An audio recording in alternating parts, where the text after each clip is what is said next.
integrated. Without that detail, you have no idea really what it is. Right. But with a cover page, and that's Yeah. typically how they're made. Okay,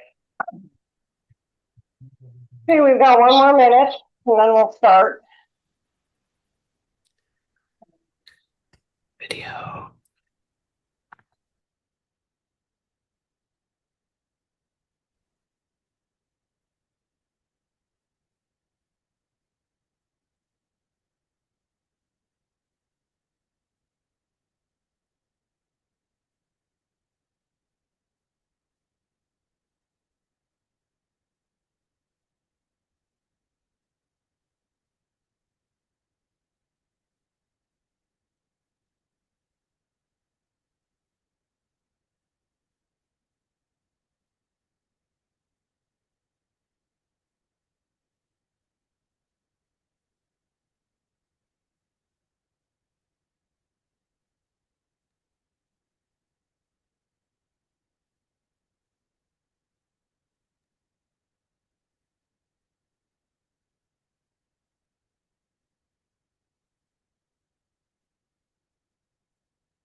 Do any of the board of directors have a conflict of interest?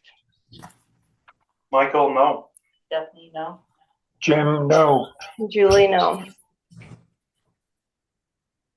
Okay, we're going to move on to general public input. So please state your name before you're speaking. Every speaker will have 5 minutes, and appreciate it if we could keep it very civil and, you know, nice to each other. I would appreciate that.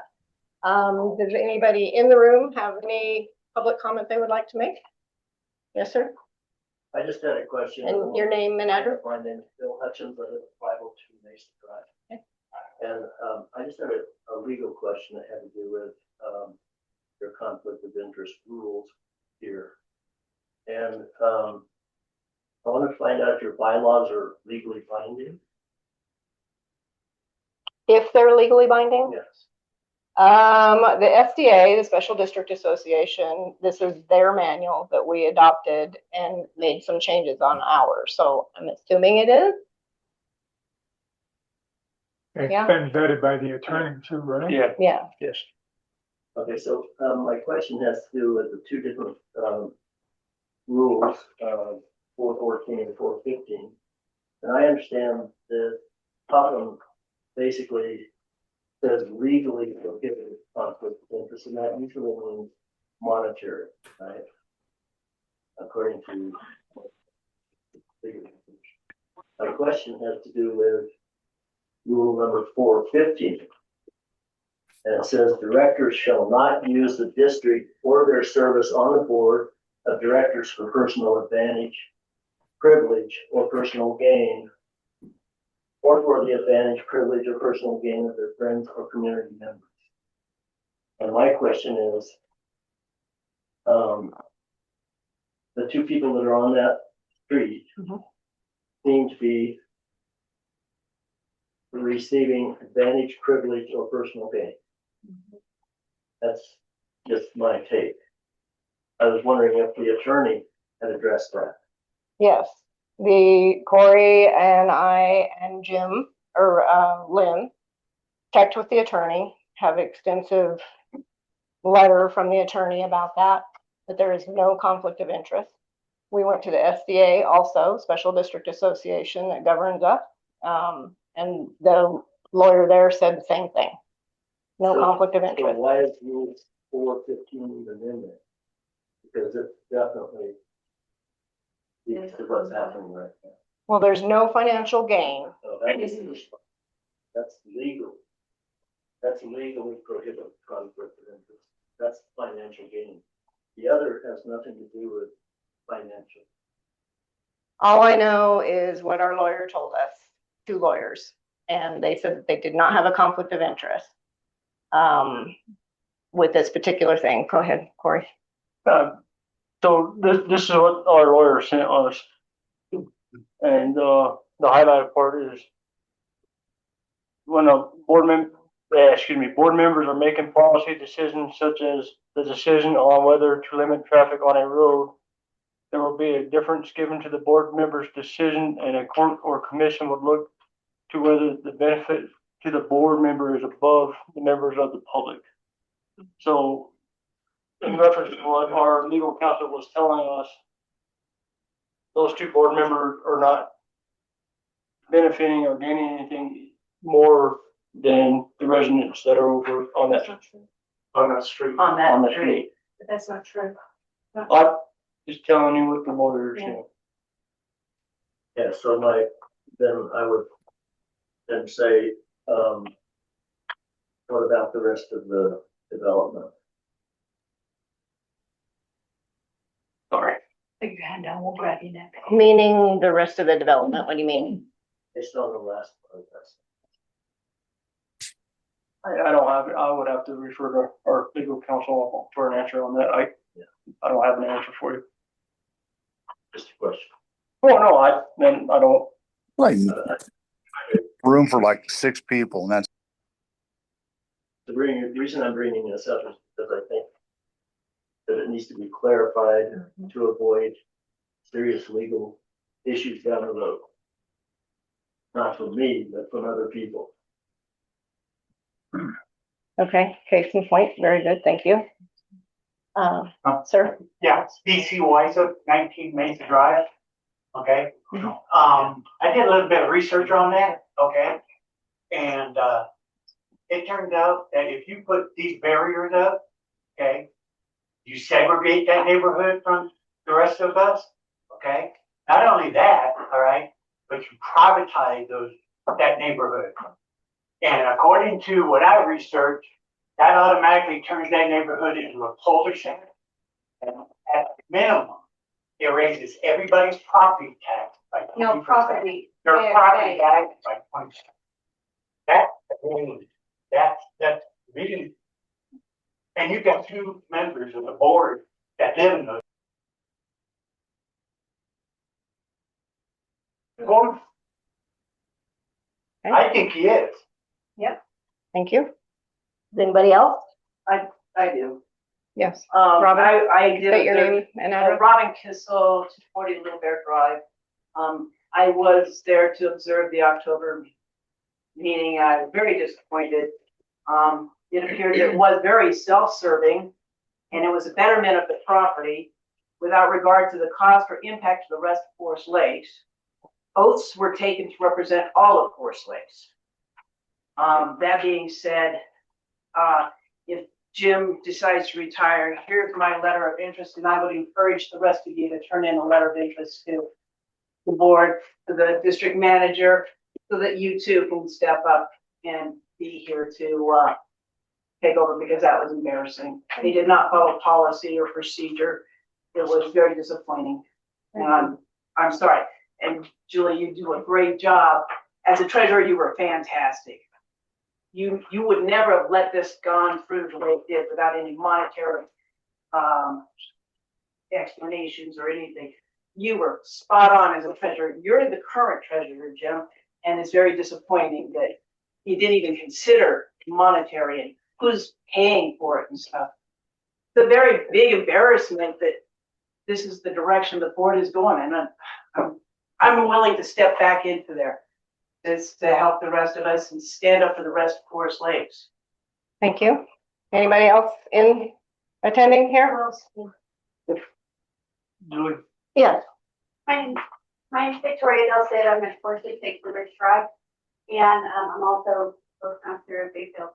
And I wanted to know if the board has taken into consideration that the homes on Pine Top and Mesa, if there is a gate, will no longer receive access to the register.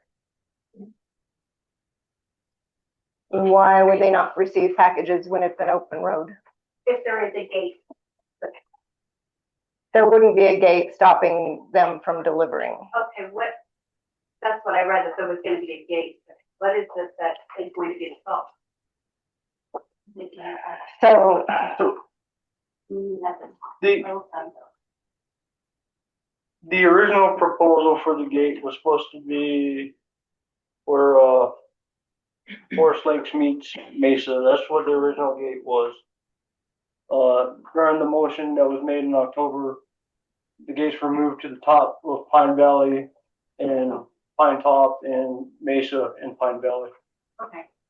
All right, so that eliminates that. But also, I mean, I'm not sure how anybody else. Sorry to interrupt, but we do have a public comment portion for all things pertaining to the gate issue on the agenda. If we can use this public comment portion for things that are not related to the agenda, would be great. There will be time after Stephanie gives her presentation, so. Yeah, sorry, I'm not trying to cut people off. And I'll address, I'd like to speak on that point later on. Okay, yes. Barry Newman, 753 West Forest Lakes Drive. I do not see on the agenda under number 647 or any opportunity for public comment. So if there is not at that point, I would like to comment now. We'll be having some changes on the agenda once we approve it. Fine, thank you. And I can answer that. When I was reviewing this, I was on the road, so I missed a few items. So when they go to approve the agenda, they're going to add the public comment portion under number 7. 6 doesn't need one because that's just the required motion to go into this hearing. Okay, thank you. All right.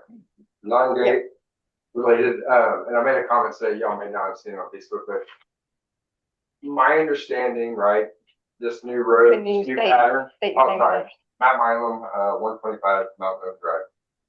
This new pattern, 2-lane road, correct? Yes, and All we got signs coming to help illuminate that, make it a little more clear. Okay, cool. That was my question. I mean, like literally the other day, someone far right, I was left, so I was going to turn left, and they just came right across me. And but I think there's confusion. So Yeah, some of the signs showed up today, and some of them did not. that's it. Thank We're you. going to be putting some more signs up. Okay. Anybody else out there? Any comments?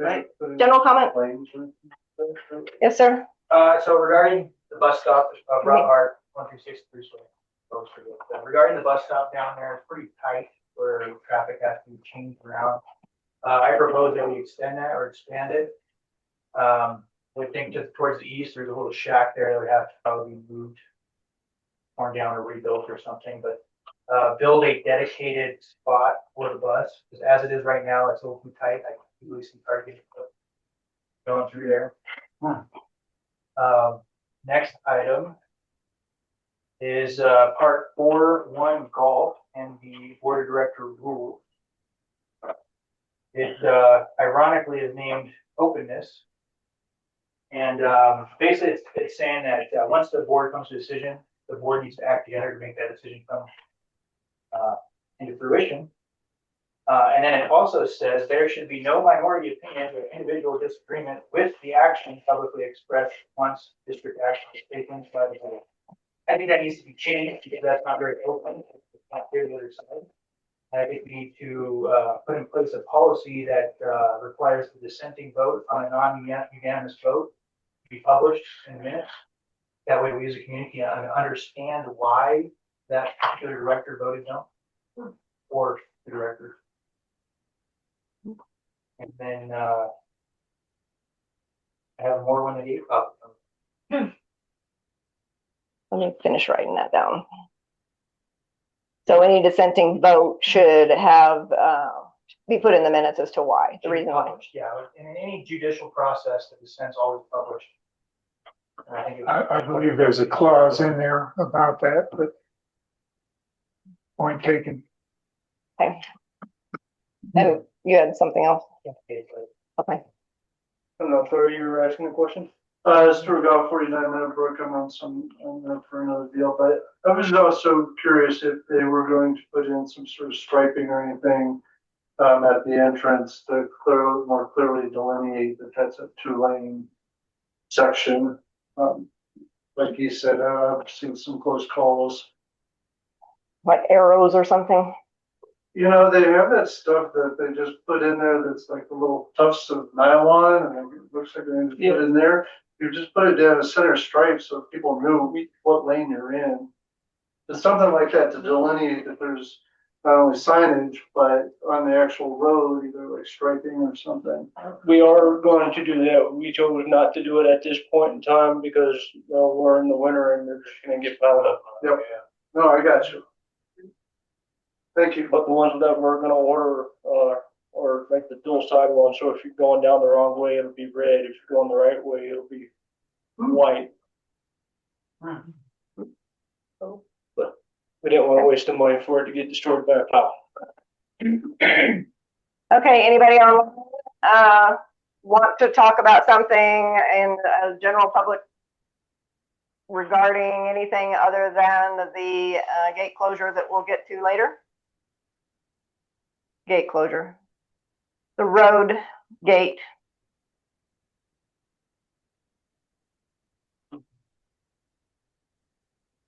No? All right. There are a couple things on the agenda that we need to put in here that we'll be addressing. So 7C is going to be added, public comment. 10C, public comment is in there twice. So number C under C is going to be removed, that last one. And that was it, right, Corey? That was it. Okay, and that was it. So are there any motions to approve the agenda? This is Stephanie. I'll make a motion to approve tonight's agenda With the corrections. with the corrections to add 7C, public comment, and to delete 10C 5, that's the duplicate of public comment. This is Julie. I'll second that. All those in favor?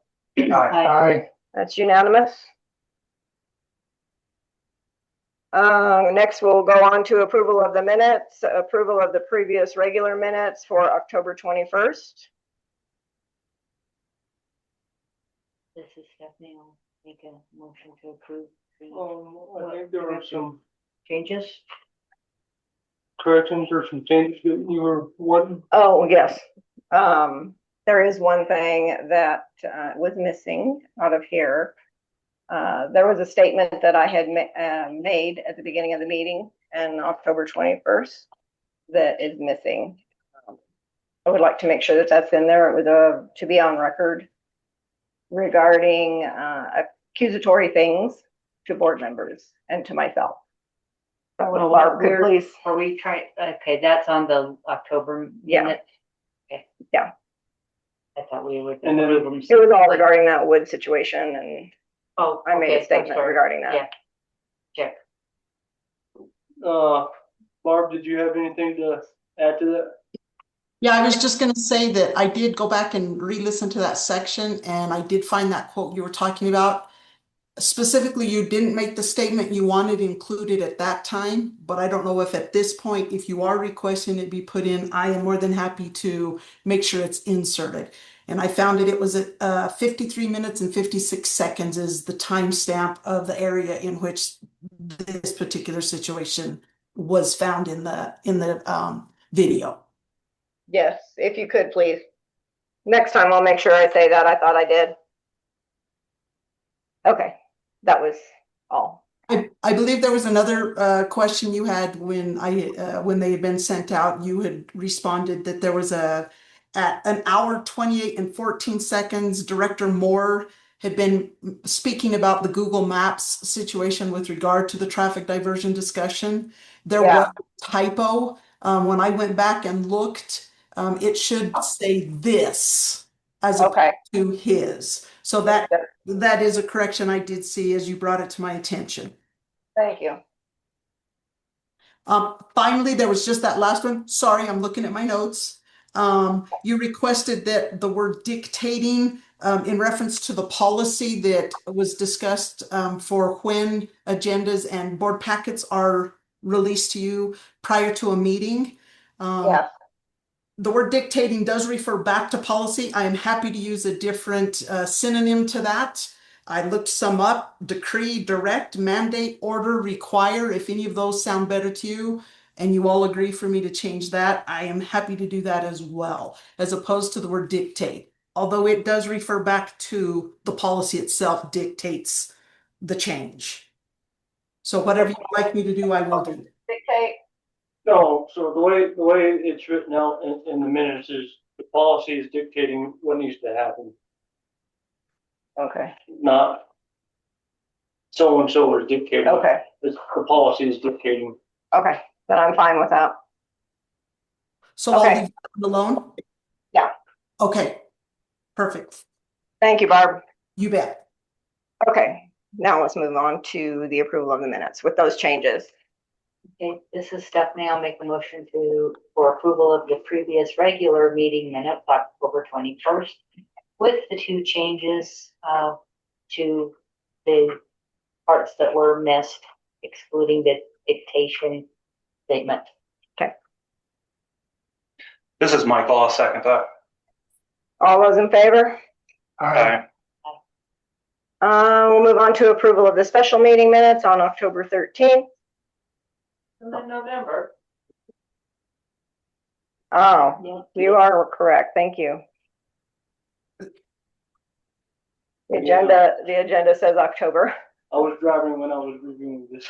Okay, so a change here, approval of the special minutes for There were 2 special meetings in October, October 1st and October 13th.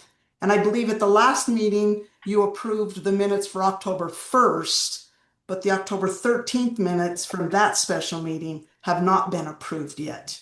That's my understanding. We haven't done the minutes yet for November 13th. That's right. Okay. No confusion there. Scratch that. Okay. Approval of the special meeting minutes on October 13th. This is Julie. I motion to. Before we do that, so all the changes we just went through, those were from October 21st. Okay, just want to make sure. Yep. Yes. I make a motion to approve the special minutes on October 13th. I'll second. All those in favor? Aye. Financial action, the October 2025 disbursements of $264,948.75. I'll make a motion to approve those disbursements. This is Jim. This is Julie. I'll go ahead and second that motion. All those in favor? Aye. And then overview of Colorado Trust and Banks from Corey. Yeah, the statements are in the packet. I will note we had to pull $109,000 out of the Colorado Trust to cover the purchase of the mini excavator that was approved. So you'll see it went down to 1.9 versus being in the 2 million range. And then those funds will be put back in. Yeah, when we get our normal banking account back to where it needs to be, which will probably be after the next bill run. Okay. So it was just shy of what was actually approved because you had the excavator and then the support contract after the fact. And so I didn't take the entire cost of the mini X out of Colorado Trust because we had funds in our bank account. Typically, I try to keep our community bank account right around 200, 250 within reasonable. And once we get any funds over 250, we take that and we put it in Colorado Trust because we're only insured up to 250,000 of the bank. If I can ask a spurious question, how is the new toy working out? Daryl?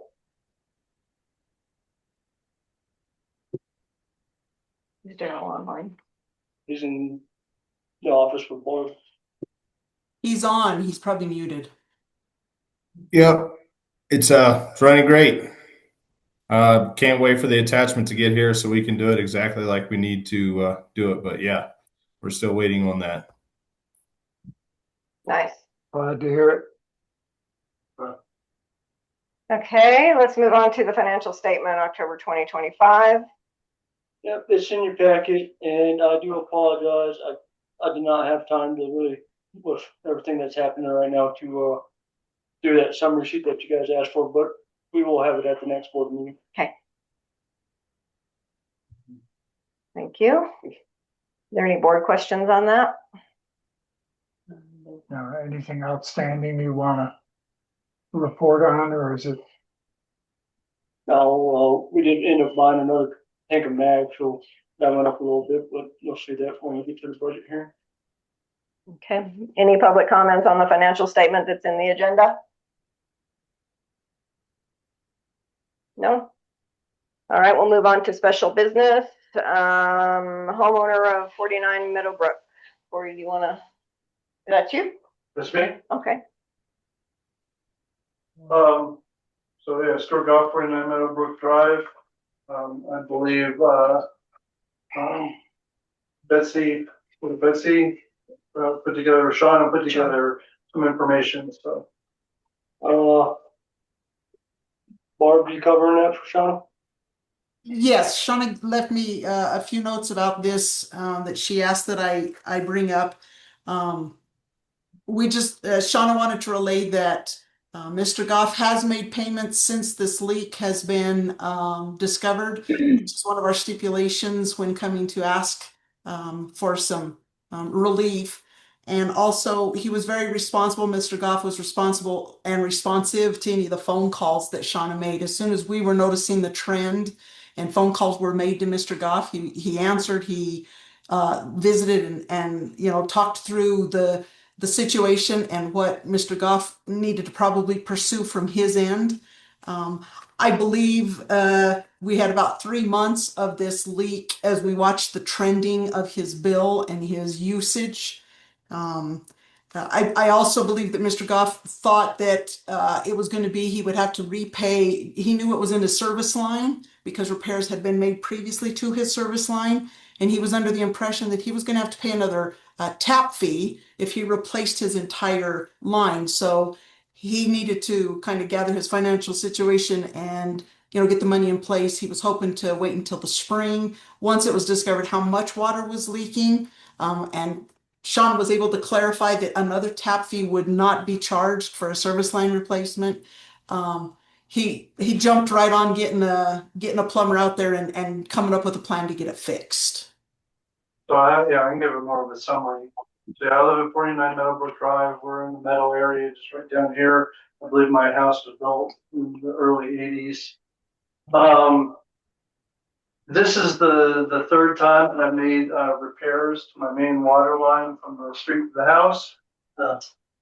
First one was about, I would guess about 10 years ago. I dug the hole myself and repaired it myself. The second one, knowing what I was up against, was about 4 years later. And again, this time I hired a crew to patch the line. The first time I dug down, I noticed that the line was brittle when I was fixing it. I was down in the hole myself. So after the second one, I knew that on both of these earlier ones, there was significant weight. One, there was a car that was parked on the area. The other one, there was a concrete slab that was over the line. I noticed a uptick in my water usage this summer. It was low, and I did not see any evidence as I had before of water actually in my yard and ponds. So I've been talking to Shauna, and then yes, we thought if it was a low amount that we could wait, because I knew that I'd have to replace the whole line. I was done with patching it. First one I did myself. It cost maybe $150. The second one cost us like $7,000 because we had to get people in there. This one, talking to Shauna this summer and into fall, I get a call from her saying that I used about 45,000 gallons of water. And at that point, we both started realizing, well, pretty much that it wasn't going to be able to wait. I have repaired the instance. The whole line has been replaced from the house to the tap in the street. I guess what I'm here for and what she was talking about before is I believe that there is a program where you can reduce my water rates to a standard amount if I've shown interest in taking care of the situation and doing it. I believe that she said that it would go to a price per 10,000 gallons that was a reduced rate except from the scaled amount that is normally charged for that. It's a price per 1,000 gallons. Okay, yeah, I was not sure, but as I understand it, yeah, that was something that was available, and I'm asking for consideration from the board to be able to modify my bill. So was this due to something in your yard falling and breaking something, or? The first time I noticed it, it was the way that the line comes from the tap. It goes from the corner of my driveway kind of at an angle. I park my cars kind of in that area. So the first time, one of our cars just was the wheel. But when I dug down, I found out where the hole was.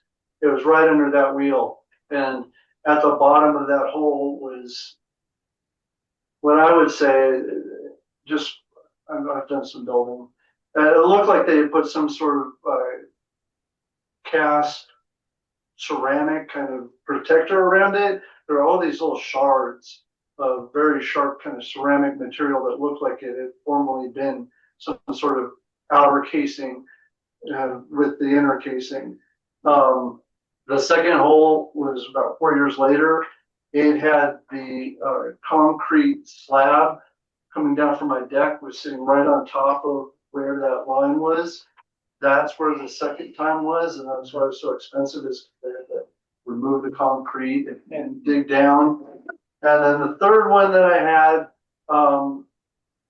we just replaced it, so I don't know exactly where it was, but it was similar into the area of my driveway. So there was no thing that fell or broke it. It was just old, and I would say probably was not installed in a correct manner. And if I may, the water lines are deep enough underneath the ground. A car driving over it or a slab being put on it or anything like that, it's not going to cause the line to break. Ground shifting from the freeze and thaw cycle and just age, they fail over time. If it's not bedded properly or it's got something sharp on it, after a while, eventually the movement from that line will cause a hole to be rubbed and things happen. And it seems like in this last one that there was a small hole that over time got bigger. I did notice that it really took off when the Metro took a look at. They wanted to make sure that there wasn't a malfunctioning meter. They replaced the meter. When that happened, that's when it really took off. And so I'm not sure. Turning off the pressure, replacing it, and then turning the pressure back on. I've got, because of where I live, I've got immense pressure because I'm all the way on the hill. So I've got to have a pressure limiter on my house. So that's where it really took off in my mind. If I can answer that. The older the meters get, the less accurate they read. Right. Putting in a brand new one, it was probably catching everything that was going through it. On top of, having a hole in a pipe and shutting water off and then turning water back on, it probably made it worse too. Well, the installation is responsible for a lot of this though, because what happens is, if you don't have the proper bed to carry that pipe, so it doesn't move at all, and then it's covered and protected. There's nothing you can do to stop it from getting ruined in short order. So, my heart goes out to you. And so, it was put in, October 19th and 20th. Now, man, plumbing, I guess he works in this area a little bit. He's familiar with the area. He put it in freshly, did a correct job of laying the bedding, as you said, and did the hookups outside and inside. Okay. Any comments? Just specifically, what remediation are you asking for? So as I understand it, that there were steps that Shauna could take on her own as far as stopping like late billing payments and such, or to be late. We've stopped the late fees on the account as it is now, because that was within our thing. I do believe they already set up a payment plan with you. We're working on that. She is, as you guys know, out of town. We've been kind of working with her back and forth as far as getting this one. This one was one of the big things on our list to do.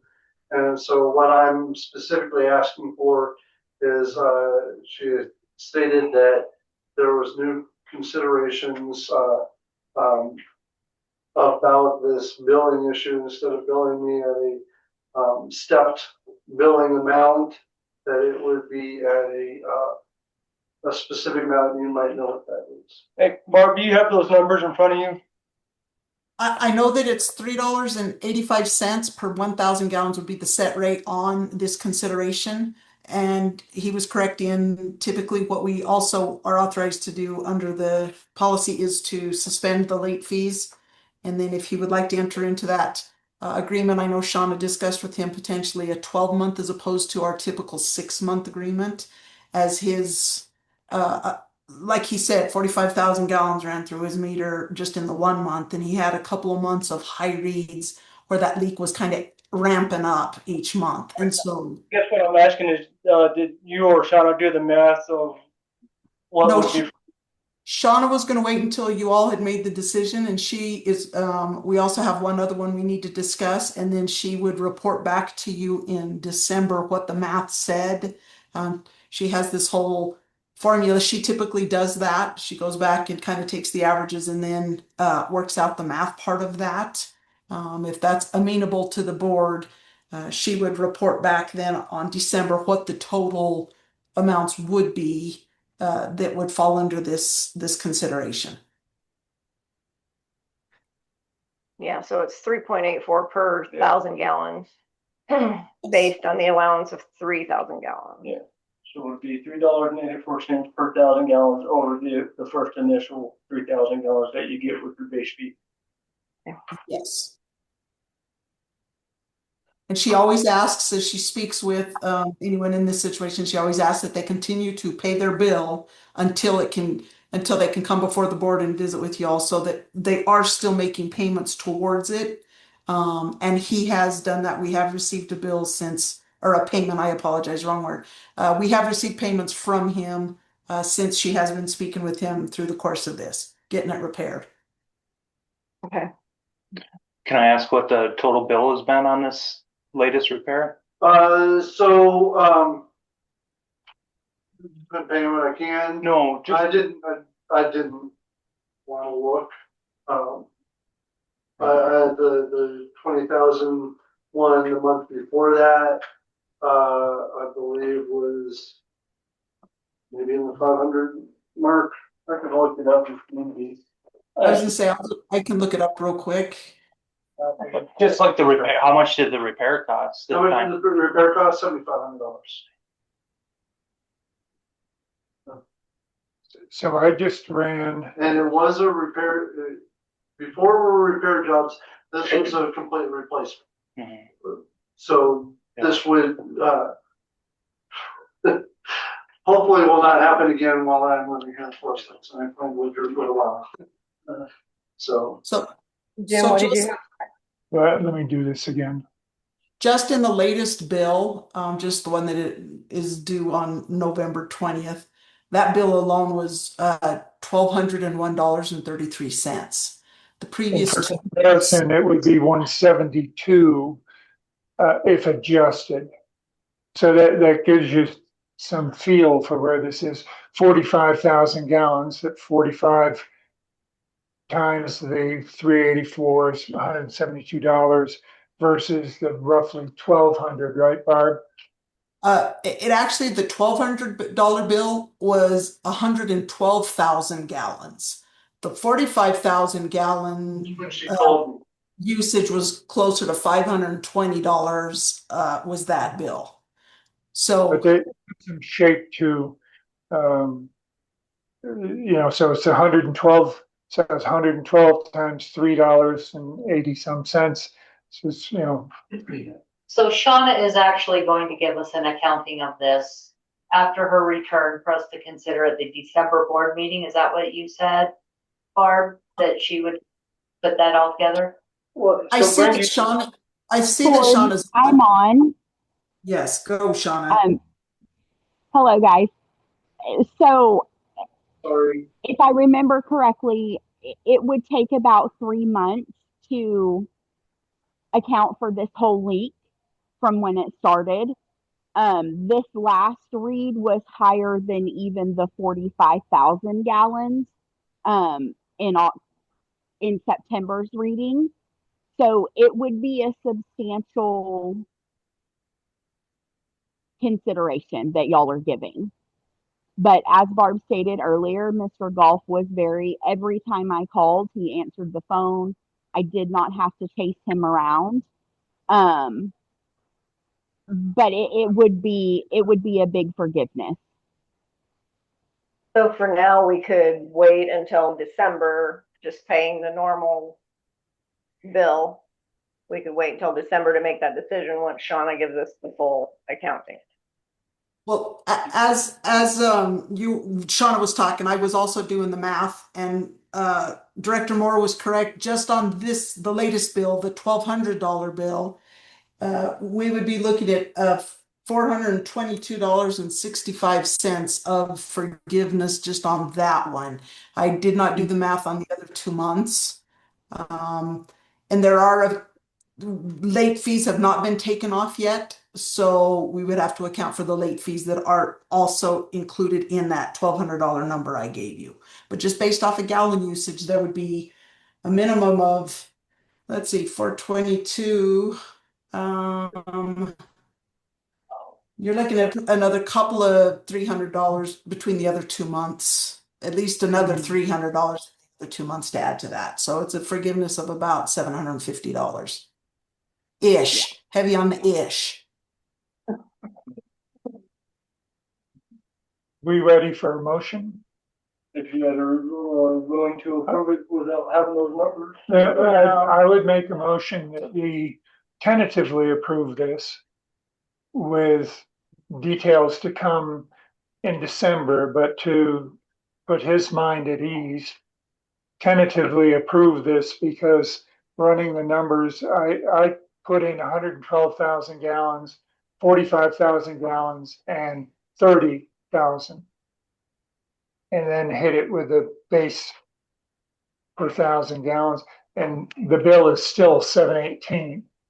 Okay, and that's a crude estimate, but it's still over $700 of a water bill on top of $7,500 of plumbing and everything else. So, I mean, I'm inclined to go for it. I would like to hear the actual numbers before making a final approval, but we can do that in December. So that's a pretty sloppy motion. And maybe we just say that's what we're gonna do and we don't need a motion to do that. I don't know. I think we can go off of just this generally going to be approved, but you guys want the numbers. I mean, I think we need to wait until December and not charge, the additional to the resident. So, I think we need to make, at a future future meeting a change to our policy that says we need to wait till the leak is washed out of the entire billing process so we know how much it is, because Yeah, that's coming to happened the last board, time too. we can't get you accurate information until, Right. maybe a month or 2 months down the road, once.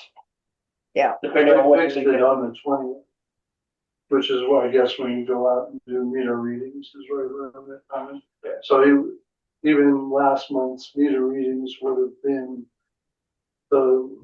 with the leak. Yeah. So this full month coming up here would be 1 month with it fixed.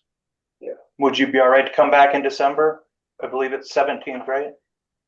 On Monday? The Monday. Third Monday.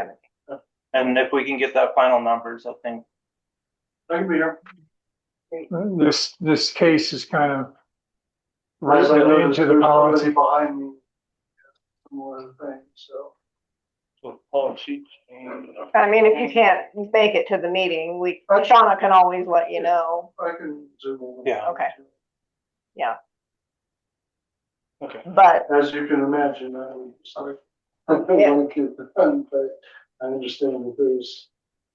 so he would continue just to make his normal. Payment, I mean. Yeah. Okay. What the normal payment is that Yeah. we normally make, and then Then we figured out. minus late fees and all that good stuff. Okay. Yeah, because we've already addressed waiving late fees. Mhm. Well. Okay. And I think we can go ahead and initiate a payment plan. Okay. beforehand. Okay, Does that work? that works for me. Okay. I'll see you guys on that. All right. I do have one more question, just for politeness. That's all my business here today, and then maybe somebody that wants to see, do I need to stick around or? You don't need to stick around unless you want to. Okay, excellent. I'll see you guys next month. Okay. Thank you. Thank you for your time and consideration. Yes. We have an empty seat. If anybody wants to come in. No, you have an empty seat. Okay.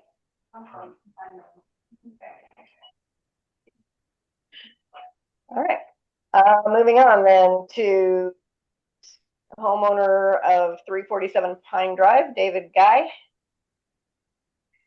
Yes, he was unable to be here as well, and he's been working with Shauna also. He was like responsive on steroids before Shauna could even call him. When she noticed the trends, he already had acted and had a plumber lined up and ready to be there within the next day or two of her actually speaking with him. So he definitely jumped on it. And he's only looking at about 2 months of the leak as we look at his trend. So there'll be 2 months to be in consideration, not nearly as much as Mr. Goff had happen, but still a leak nonetheless for those 2 months. And he has also been making payments as well per instructions from Shauna. Coming into this meeting, we have received payments from him also. Do we know when his leak was fixed? It was fixed just a few days after the billing cycle. Mr. Guy actually, he had a plumbing issue inside of the home.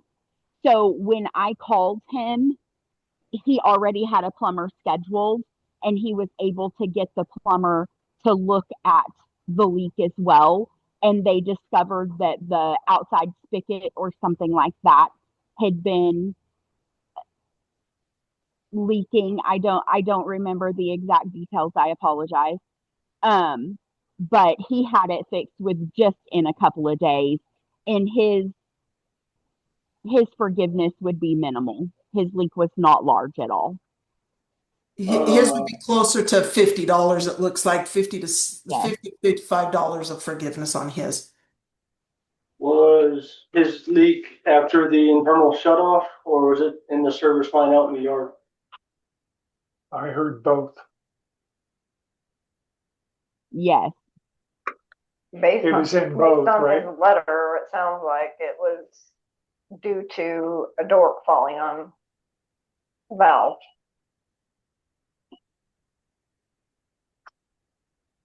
Like Can you read that? whole please? thing? Yeah. Do you have that one, for? No, it's a day of work scheduled.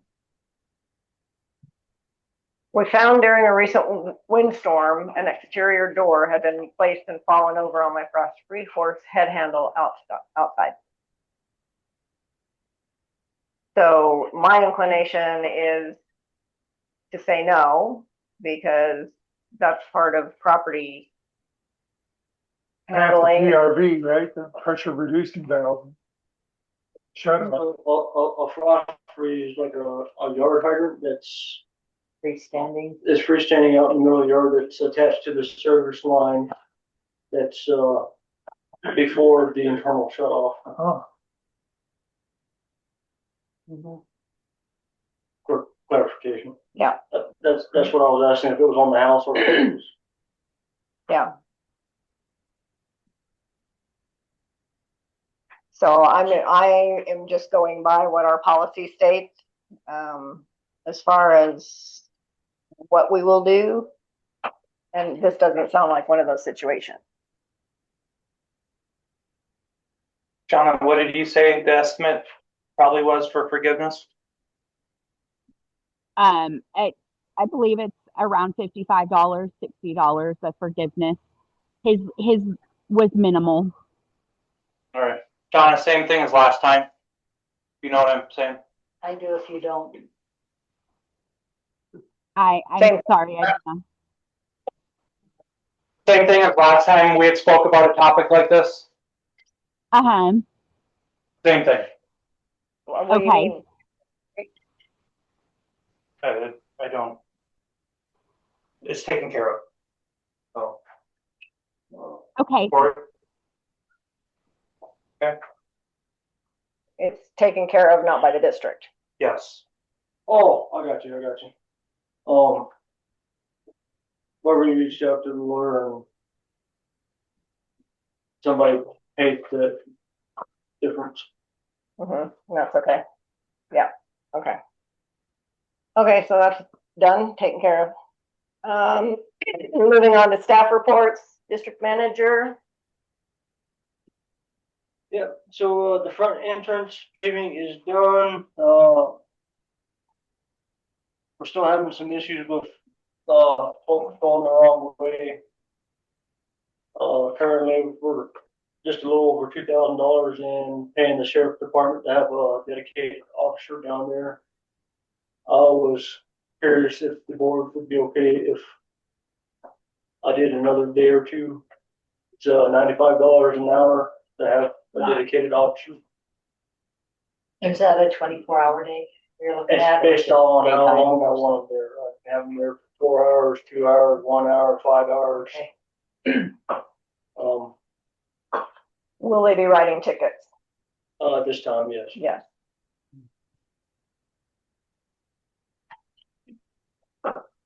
And I don't believe it's the residents. I think it's folks that are coming in and used to visiting people here, and they see the sign and don't care. That had to happen to me today. The guy came in and did this to me. As they sped on by. Yeah. But it's also kind of shocking It was that kind of nice, so. a voting block is large in the county as Forest Lakes. Has to be paying for safety and doesn't get any sheriff representation out here either. It's just shocking. To answer that, we can get an officer here for free, but when a call comes up, he has to go. No, I get that. I tried having an officer sit down at the bus stop, catch speeders, and they either don't show up or they show up for 5 minutes and then they're gone. When I was first speaking to them, it sounded like it was going to be for free, and then I got a phone call from a lieutenant saying, "Oh yeah, by the way, it's $95 an hour." I'm like, I know. Great. Yeah. I think the voters need to speak out to the county representatives. That's what I would do. This is just. We could petition for more officers. I know. The community center is done. Except for now, they've moved to tagging the rock walls that are over there. So we're gonna stay on top of it, and hopefully, if we keep taking away their paint, their graffiti, they'll lose interest in doing it. I mean, they're working on water tanks. We had people that would graffiti water tanks in Durango and Bayfield, and go out and constantly take away their art. Eventually, they'll stop. Okay. The Horseman's Lodge. I'm still trying to figure this out with Corey Bow from the State Water Division and our attorney and Right Water, because apparently we're not supposed to be serving them water because they're out of our district. And the state is claiming we don't have the water rights to serve them, which I'm calling BS on because I read that agreement and I don't see where it says we can't. So I'll be working with Paul, and we might just need to hire a water rights attorney. Have we been supplying water to them forever? Forever. Since it was built. Okay. Okay. And so I see the look of confusion. So what brought this about is they're wanting to subdivide their property, annex part of it into the district, and keep the rentals, the lodges outside of district. And the part of that process is the state has to sign off on how they're getting water, and the state won't sign off on it. Excuse me, did you have a question? I'm sorry. Okay. Corey, so are they paying the out of district fees? Okay. Yes, they are. Okay. At an 1.5 meters. Okay. Which is not cheap. And is that shared by all of the structures are the cabins and the main house, or is it per? So currently right now, everything is being fed by an 1.5 line. Part of this subdivision process is they're separating the single family home off the lodges, and it's going to be fed with a 3/4 inch line after it gets annexed into the district, which you guys will have to approve if we get to that point. And then he'll pay the in-district plant investment fees and the connection fees, and then the house itself will be on in-district rate, and the lodges would be out-of-district rate. The house will be in district. How come? So what's the driver to? Part of the process of this is he's gonna annex the house, a portion of that subdivision into the district, which has, it'll come before the board for approval for that. If we get to that point.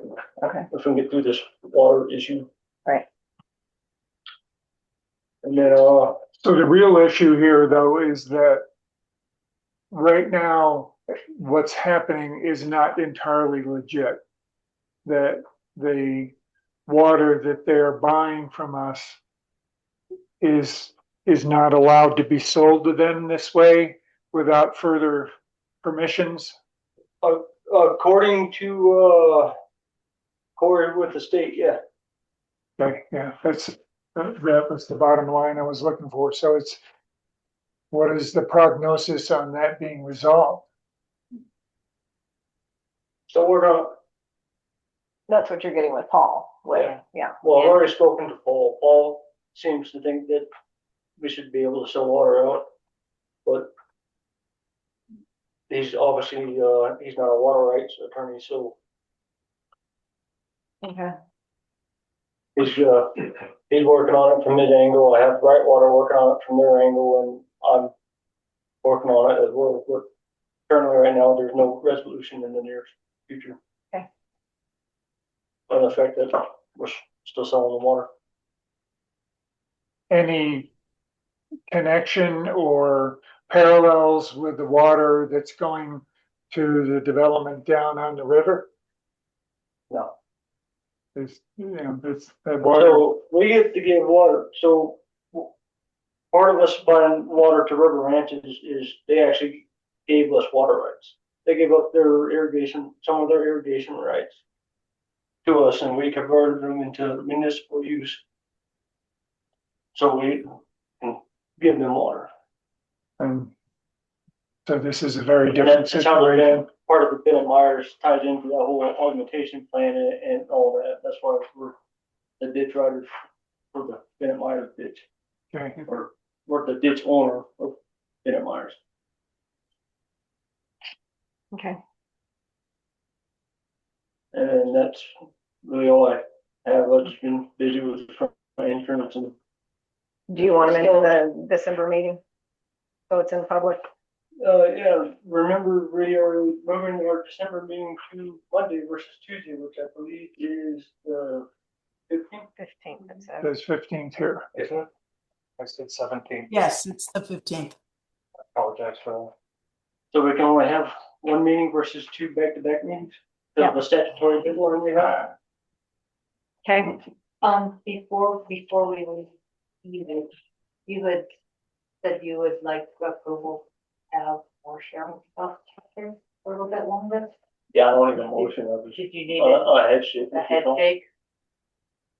Just been a couple of, if you guys want to put a limit on it, another $500. I think it's better than an accident personally.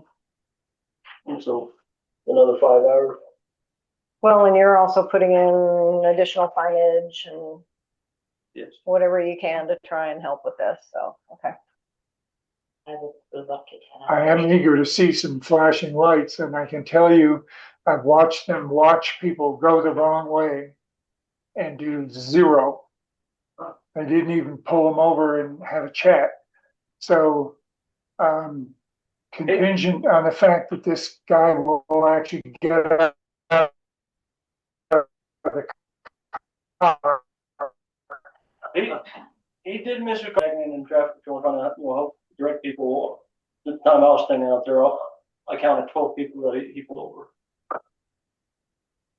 Well, I can't say he did miss some because I know for a fact he did. I guarantee you, if I went the wrong way on a one-way street in Denver and was seen, I'd be spending a lot of time in court up there. Yeah, well, good thing we're not in Denver.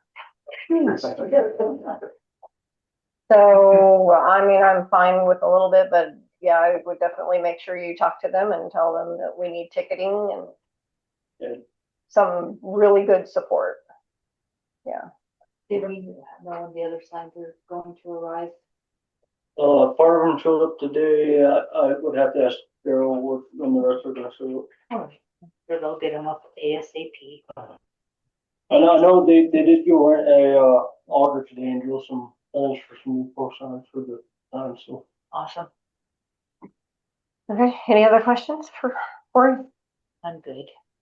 Any public comments or questions for Corey on his staff report? Yes, sir. Can you state your name? Say my name again? Please. Yeah, BC Weister, 19 Mason Drive. Just a quick question. On the law enforcement, I'm all for it. Okay? I'm definitely for it. I think that's the best idea I've heard come out of here today. Okay? But, instead of an officer sitting right here at the entrance, can't they patrol? Because the people who like drive from on top of the hill coming down to go down and out, those are your speeders in the morning. They're also your speeders at night coming back home. That's it. I live right there on the the loop road. I live right there. When I watch my TV, I can see the loop road. So I see everybody who goes to work, everybody who goes home. During the day, all I see is rent trucks, delivery trucks, semi trucks, boat trucks. That's all that ever goes up the hill during the day and down the hill. And everybody who lives here is, I gotta get to work, and where I live is a big turn, and then it goes back up the hill. They come around that corner so fast, man, and you would think they were drifting. That's how fast they come down the hill. But no cop is ever going up that hill or patrolling that area looking for their ass. I think if you get law enforcement involved, you're going to stop a lot of these people. That's all I got to say. Thank you. Anybody else? Yes, sir. Terry Newman, 753 West Forest Lakes Drive. In a way, I will second that and go back to Michael Cornelius' comment about the lack of commitment that La Plata County Sheriff's Office has out there. And I realize that they have limited budgets. They have other issues that they have to deal with, but I don't know how we're going to address this, get law enforcement out here to hold people accountable for exactly the issue. Yeah. If I can comment on that, fine. Yeah. I mean, it's appalling that we can't, like, the sheriff can't set up, even if it's a couple of times a year, to do a safety enforcement throughout Forest Lakes. Like, we really are a huge tax-paying block in this county. And to have zero representatives from the county sheriff, like, that actually do patrols, whether it's just morning patrols and afternoon patrols, at a certain point, maybe a couple times a year, to show people that they're out here, because we do pay the taxes. Like, this is, I don't know. We need representation because we pay for it. Several of them live here. Several deputies live here and a statey lives here. So you wonder, how is it they can't manage to just pay attention as they come and go to work?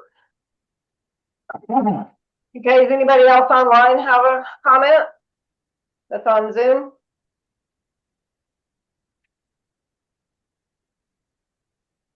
No? Sir? I add just one more thing Yeah. about this, right? Sorry. You know, I don't think that we need a police officer to patrol when wintertime. I don't think anybody's stupid enough to drive fast enough on ice and snow. But during like spring, summer, right? That's when you get your speeders, because they know they can just dirt road, here I come. Yeah, I know Corey has tried to work with the Yeah.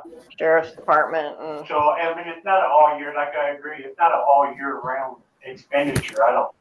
Yeah, and I don't want to see them crush kids. I was a kid once too. But when August comes around and the beginning of September, a lot of people see a lot of kids not planning appropriately, heading to school a little bit too late. And, we've seen the posts on Facebook, that's not how we govern. It is like, we want to get their attention without hurting them financially, but get those kids' attention sometimes, get the people running home late, and just stop some of this stuff. But we need representation. Hello, you guys asked for some input. Can you guys hear me? yes, can you please state your name and your address? My name is Donald Area. I live on 265 Pine Valley Road. I am a law enforcement officer. I do not work for La Plata. In this point in time, I won't say who I work for, but I am a federal law enforcement officer as well as state recognized through the state of Colorado. If you guys would like to see some type of patrolling, I would be more than happy to lend my own time. Whether a contract has to be put out, that way I am operating within proper jurisdiction. But I do live right where a lot of these problems are occurring, and I do live within the neighborhood.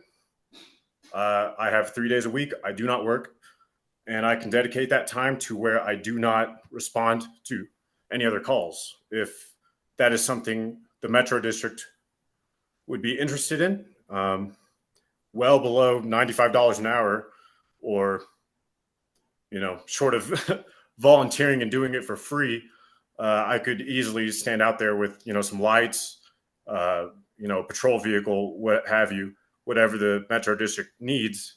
There are other law enforcement agencies that live within this neighborhood other than La Plata County. Thank you. Maybe you could get with Corey. You and Corey can have a conversation. Absolutely. Yes, ma'am. Thank you. Yes, ma'am. Anybody else online? Yes. My name's Sterling Doctorman, 150 Hilltop Drive. Has anyone looked into the possibility of putting cameras up like on the telephone poles that they got those cameras out there that snapshot license plates they can catch for speeding, and then it can be handed to the police department? I don't know, it's just a question. A thought. Well, Sheriff's Department has told me they will not issue citations off of cameras. Even if they might be certified ones that we can get approval from the city, the county, whomever to allow this. They use them for stoplights and everywhere else for the government. I don't know if we can get approval for it in our area. It would take the load off of the police officers. Legal challenges to cameras. I'm more willing to add.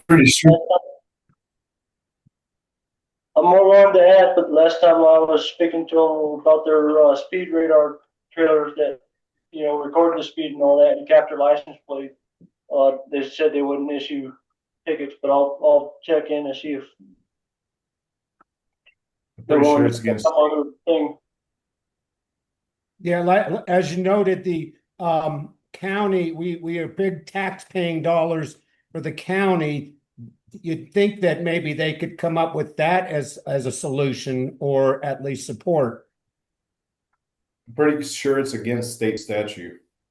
Well, Colorado sees legal challenges against cameras. I'm no lawyer, but the sheriff would know a lot more than I do, and legal would know a lot more. But there has been legal challenges to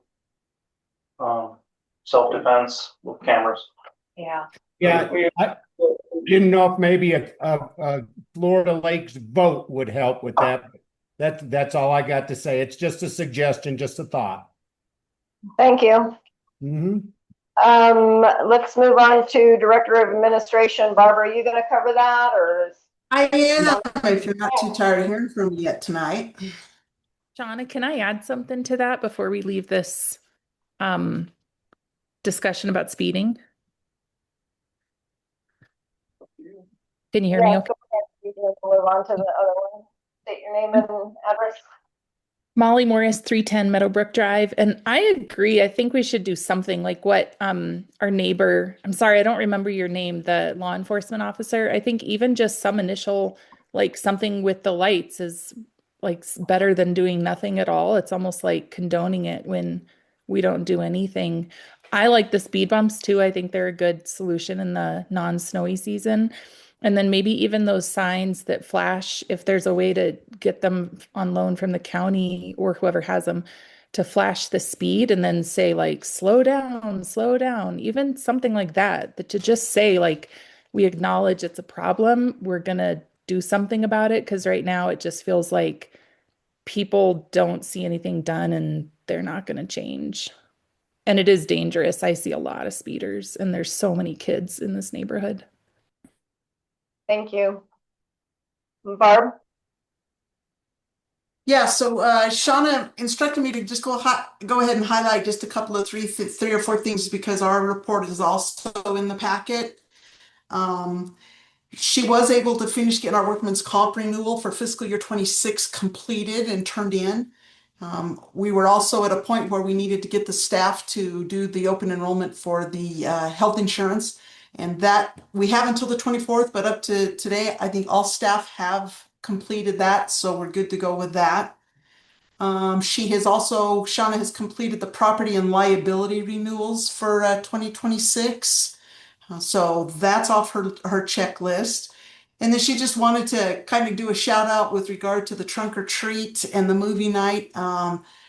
We sure had a good time as a staff being involved in that and participating in that, and felt like it was a good turnout, and it was a pleasure for us to be involved in it. So shout out to the neighborhood for participating and being involved in that. So if there's any questions, fire away. Okay, any board questions? No questions. Thanks, Barb. No questions. None here. Any public comments regarding the administration report? No? All right, then we'll move on to Daryl for roads and maintenance. Yep. So I emailed each of you, blind copied you a copy of my report. So we did a lot of prepping for the paving projects. We pulled up the north entrance. The north entrance was, we had proper subgrade. The only thing that wasn't done was, and I'm sure it was not a thing back in their day, was it wasn't fractured, but it was sufficient. So we added 3-inch fractured rock and then 3/4 on top of that. And then on the north entrance, and this is probably why the old asphalt jobs never held up correctly. There was 0 subgrade underneath the asphalt on the north entrance. So we filled that with 6 to 8 inch crushed or fractured, sub base, and then closed it up with 3-inch and then the 3/4.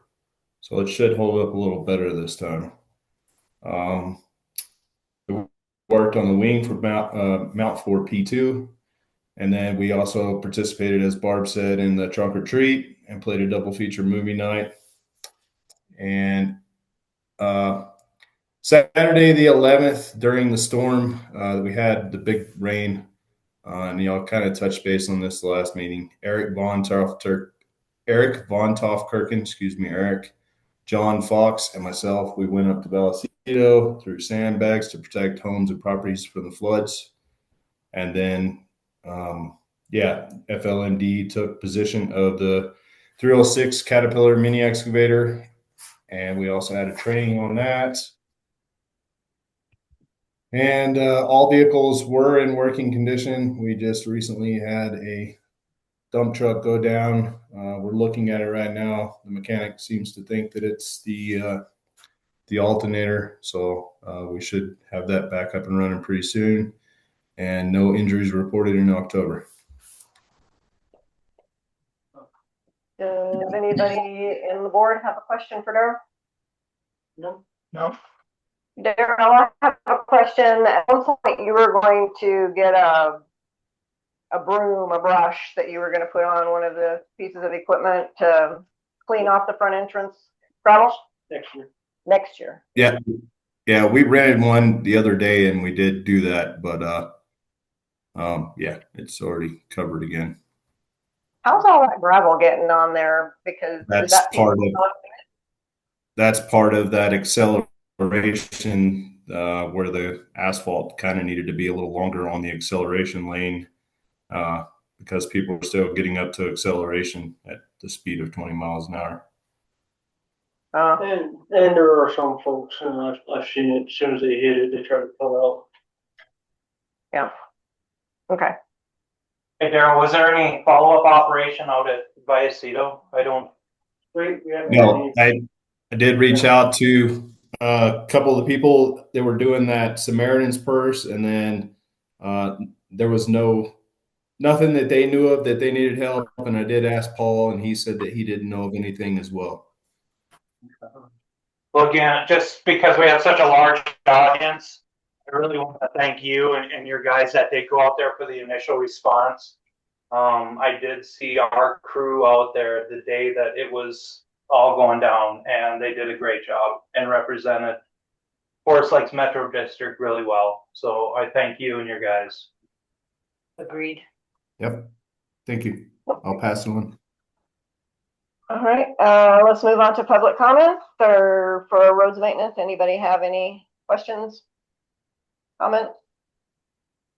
Yes. Yeah, I got one, Gary Smith, 630 Forest Lake. That line that is in the entrance on both sides where it looks like it's 2 lanes coming in. It's only a 1-lane road, right? People come in there and they think that they're gonna stay on one side if they're turning in from the south, and the people coming in from the north turn on the other side and they're going up side by side. And is that supposed to be that way or what? Yeah, Yes. and that was addressed earlier. It is supposed to be a 2-lane road. Oh, is it? Okay. I That's just part of wanted that to. sign conversation. We ordered some more signs to help make it obvious. Okay. And Right. in the summer, we're gonna put those little delineators that. Oh, okay. Yeah, Take that's it sounds right. reasonable. Yeah. Okay. Yeah, I just wanted to know because I was like, that seems a little confusion right now, because I don't know if everybody realizes that's what's happening, And Yeah. some people go up and they turn off by the bus, and then the other ones go straight up towards the Yeah. mailboxes. The left lane is supposed to be the left lane turn only. Okay. Yeah. And then the right lane is supposed to be straight. So we got some new signs coming. Okay. And I was guilty of it too. Like I made the turn right in front of Corey, coming from the south, and turned all the way across. And I'm on the first day. I am not a good example, and it's just road traffic. Like we all have to retrain our brain. Yeah. To say if I'm turning left, I need to be in the left lane. Yeah. If I'm going to the mailboxes, I need to be in the right lane. When it comes to that point, and again, I was guilty of it too. Same thing going Right on. in front of Corey. I'm not gonna lie, I did it last night. I mean, everybody, the pattern isn't set yet. If I might ask Daryl a question, Daryl, if you're still there, Yes, sir. how dumb an idea would it be to run a stripe of paint between now and the first snow on the gravel? It won't last. Yeah, but like, a couple weeks. Only last couple of weeks, honestly. Yeah. You put paint on dirt and gravel and you get people driving over it constantly and whatnot. It's just gonna disappear. That's why when you see people from locate requests, they put flags in because paint just it don't last. Especially if we're getting rain, We'd have to do it. wash it away. Yeah, we would have to do it quite regularly. Probably. I know it was a dumb question. Just thought I'd ask. Anybody else for Daryl's comment, question? Yeah, Richard Bowen, 492 Antelope. Go ahead. Yes, of course, washboarding is a serious problem here. Forest Lakes, make a left turn on the loop. If I'm in my truck, it just vibrates me right off the road. That forces me to take Mesa, which isn't a real popular thing for me to do with people living on Mesa. Has there ever been any discussion, and I apologize, this is my first meeting, I've been here 6 years, but I've been remiss, to put a little piece of asphalt at the T intersections that are very commonly washboarded. I go to 4-wheel drive to prevent it, but I know a lot of folks don't. And in the long run, I think it would save Daryl's folks after the initial cost of putting asphalt, just in those T intersections that are very prone to washboarding. Has that ever been discussed? It has not been discussed. And honestly, what you're speaking about, I think concrete would be a better solution than asphalt. It would last longer in that corner, in my opinion. Yeah, well, yeah, when I say, hard surface, asphalt or concrete, you're the expert. So just something, just a small section. So when people make those turns, and some of them are uphill, so they have to accelerate, that gets the rear wheels bouncing, and that's what causes the washboard. That's something we're looking. And it would, I tell you what. Daryl, sorry. Yeah, there's other options too. Like we actually looked at one a couple of years ago called lithified technologies, and they actually turn our dirt roads into pretty much an asphalt road. Yeah. I got their card still in my office. We could call them and discuss some options with them. Yeah, I mean, my buddy lives at the last home in Unit 2, way up there, so I go up there all the time. And there's a couple of, by the lake, there's washboard problem. I already mentioned the one in Forest Lake and Mesa or in Loop Road. And I think if you make those turns a little more pleasant, people wouldn't be prone to, in my situation, take Mesa. The only time I take Mesa is when the washboarding is so bad that it just messes me up. But anyway, I just thought I'd throw that out there. Thank you. Anybody else online? Josh Sherwood? You have your hand raised. My name's Josh Sherwood. I live at 801 Forest Lakes Drive. And going back to the washboarding issue, I don't know if any of you have driven up around Vallecito past where the flooding was, but they actually did that liquefied road surface all the way out to the end of the road. And their roads are now really nice out there. It's just like driving on top asphalt. Yep. Yeah. That's Just- not. Go ahead. That chip seal on there. I know that they so they did chip seal all the way up the kind of the front portion of Vallecito. It's after you get beyond that they did liquefied. Interesting. Thank you. Thank you. Okay. Nobody else? Next we'll move on to Director of Wastewater is Mark online. Hello, can you hear me? Hello. Hello, this is Pedro Cordova. I live in 315 Pine Valley Road. Hey, so this afternoon I was driving up, is it Pine Cone Mesa from Forest Lakes Drive, I think? 42 Pine Top and Mesa, that where it tees off. Can you make the yield signs more visible? People do not stop at the yield signs. It is crazy. We're actually fixing to change that traffic pattern to stop signs. I mean, people need to, and also on Pine Top and Pine Valley. So I know the whole gates might go up in there, but people need to learn how to yield to those signs. It is crazy. I stopped because I don't want to get T-boned going up those hills. It is crazy. But that is all. Thank you for everything, guys. Thank you. Mark? Good evening, everybody. I'll start off and be fairly brief. We produced 3.2 million gallons of drinking water and we treated 2.6 million gallons of wastewater this last month. As everybody knows, we had a major rain event, and we were busy chasing down quite a few reports of water leaks in roads.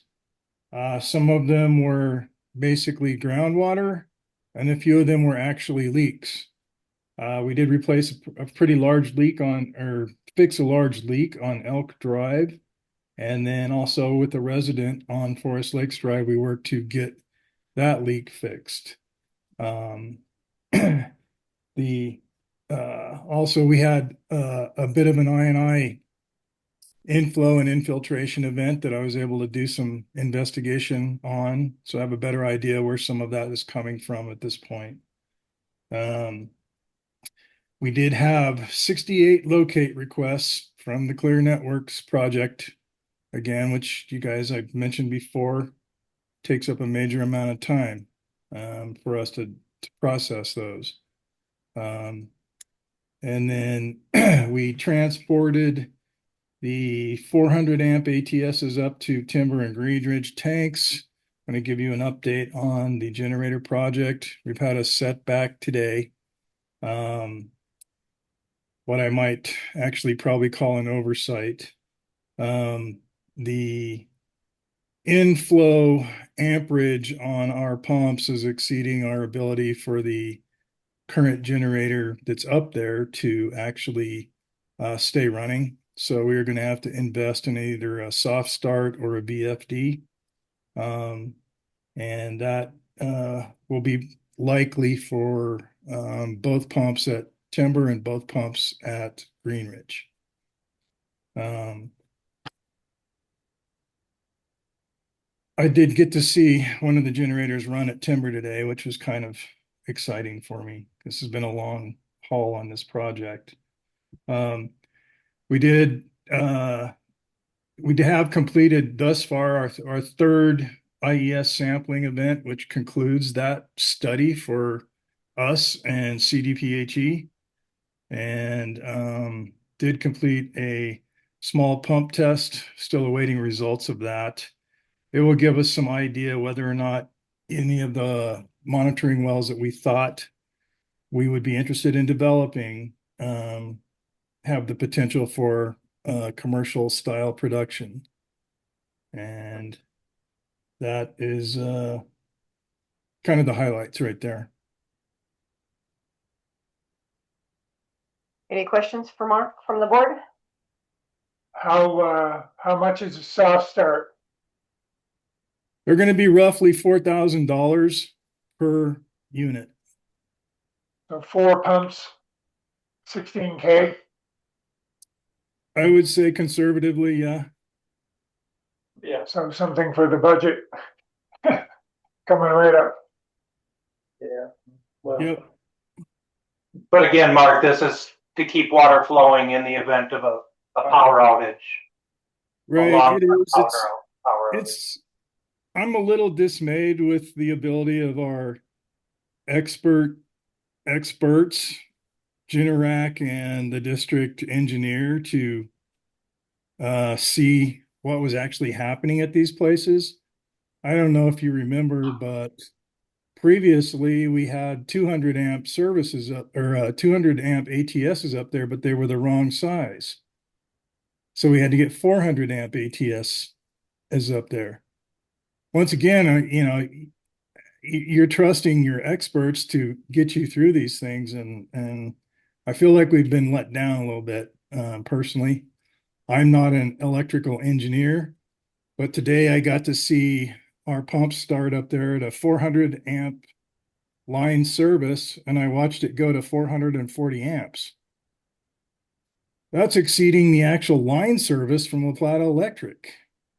So it's been that way for a while, but I kind of expected our experts to have a better handle on that kind of stuff than me as a water guy does. But whatever. We're gonna charge on. I want to clarify, it's not our current engineer that we are with now, it was our previous engineer. Mark, you've got down here hydrant testing. Are you guys just still hydrant testing throughout the neighborhood as you can, or? As we can, yep. With all the extra stuff that's been put on us this year, a lot of that's been deferred. Okay. Any other board questions for Mark? No. All right. Any questions from the public for wastewater and water for Mark? No? All right. Before we move on to our next topic, which is going to be probably very lengthy, I would like to take a quick break for the board. And then Zoom in like 5 minutes. Good? Yep.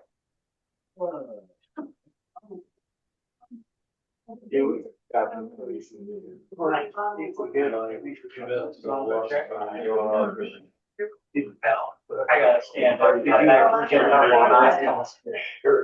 is that right? That strangle. You're good. Yeah. Do you have to take it at a certain time? Again, It's a day. Pretty much ago. Everything went good. As far as I know. No, I just remembered I didn't ask you or follow up like that, so I appreciate it. 7.5.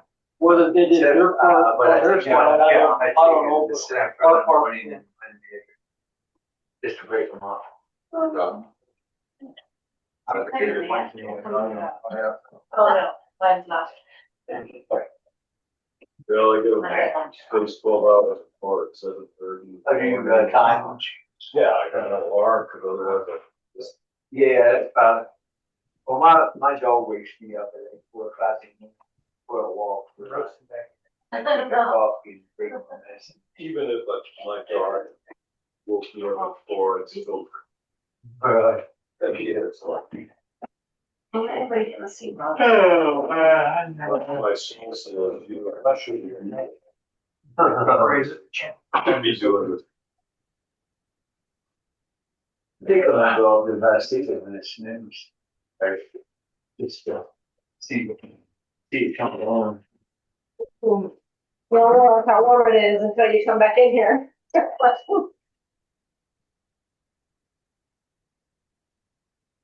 Well, I think Michael shut the window. Should brush. Yeah, he closed it. You know, one thing I wish we had been. Yeah, convenience store. Like right out here. Hey, it would be nice to have a gas station up here. Yeah, like right out there. Well, my wife likes to wait until the Jeep's on E and send me to the store. I'm like, well, thanks, babe. Hopefully I can make it to Bacon. So the house on the south entrance there. Yeah. You know, that somebody actually put a store in there. Oh, I heard. Yeah, kids used to go down there, it's like. Where is it at?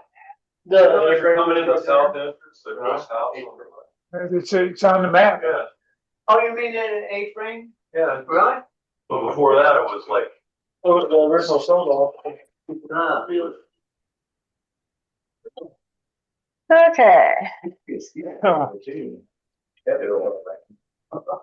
No. So let's go ahead and get started. This is the announcement for us to go have a motion to go into the reconsideration hearing that reconsiders the motion made on October 21st for the placement of the gates in Unit 5. This is Julie. I am motioning to go into this reconsideration hearing for the board members. Do you need a second? Yeah. This is Stephanie. I'll second that motion to go. All those in favor? Aye. Okay. Now we're going to go into the reconsideration hearing. I will make a statement that Stephanie Baldy, the director of the board, she had asked that this be put into reconsideration. While she's talking, I am not trying to be rude, Stephanie. I'm just going to take notes while you're talking. So I don't want anybody to think that I'm not listening. I am going to take some notes on what Stephanie's talking about. Okay, go ahead, Stephanie. Okay. I asked for a reconsideration of the gate installation and for a variety of reasons. To start off with, I thought we were having a discussion item, and sorry. So I felt like we rushed making a vote. And my thoughts are that we need to reconsider that because of the things that we did not discuss and were not really addressed. Those things being, I'll go ahead and touch on the hardest thing is that although there may not be a conflict of interest from a legal standpoint, there is an appearance of a conflict of interest. And that's one thing that I think is needs to be reconsidered. But beyond that, we should have put together a committee to look into more specifics, different options. I also feel like we should have had a speed or not a speed study, traffic counts that were done at all of the locations brought up at the same time. The traffic counts were done at different times, quite a bit of time apart, which I don't think is a good idea. We also did not discuss any of the financial impacts of making changes, adding gates, cost of personnel to put those gates in, cost of electricity to run those gates, equipment potentially drops from LPEA to provide electricity for those gates. These are things that a committee could have addressed, and I feel like we probably should have had a committee put together thoughts initially. I also feel like we didn't really follow our process. We had special presentations that hadn't been approved prior to the board meeting. And I feel like it's a big decision that affects all of the residents of Forest Lakes. And I feel like we rushed the decision. And I think we need, obviously it's been beneficial because there are a lot of people in attendance here. A lot of people came to the special board meeting last week. And I just feel like it needs to be opened up for consideration, and we need to look more into the financial impacts, the impacts to all residents of Forest Lakes, and our process in making the decision. Those are basically my high points, I think. Let me get this real quick here and show you. So I guess one thing that I would like to really focus on is the traffic counts. They were done pretty significant. They were, I think, months apart, if I recall. Is there a way to do traffic counts at multiple places in Forest Lakes at one time? Do we have the capacity? We only have one traffic counter. Okay. So what Daryl and I were talking about is we'll set it up in one location for 24 hours. Next day, move it to another location for 24 hours. That way it's relatively back to back. The only way I think we would be able to hit multiple spots simultaneously is hiring a firm that does traffic studies for a living. Okay. Well, might be something that a committee would have suggested we do. Which comes back to part of why we need to reconsider the decision. I don't think we had enough information to make the decision. And that's really all I have to say. I don't have a big presentation to give. I just wanted to hit some high points of shortcomings of this board during that meeting. And I think we should reconsider it. We could also reach out to the county and see if we could borrow their traffic counters.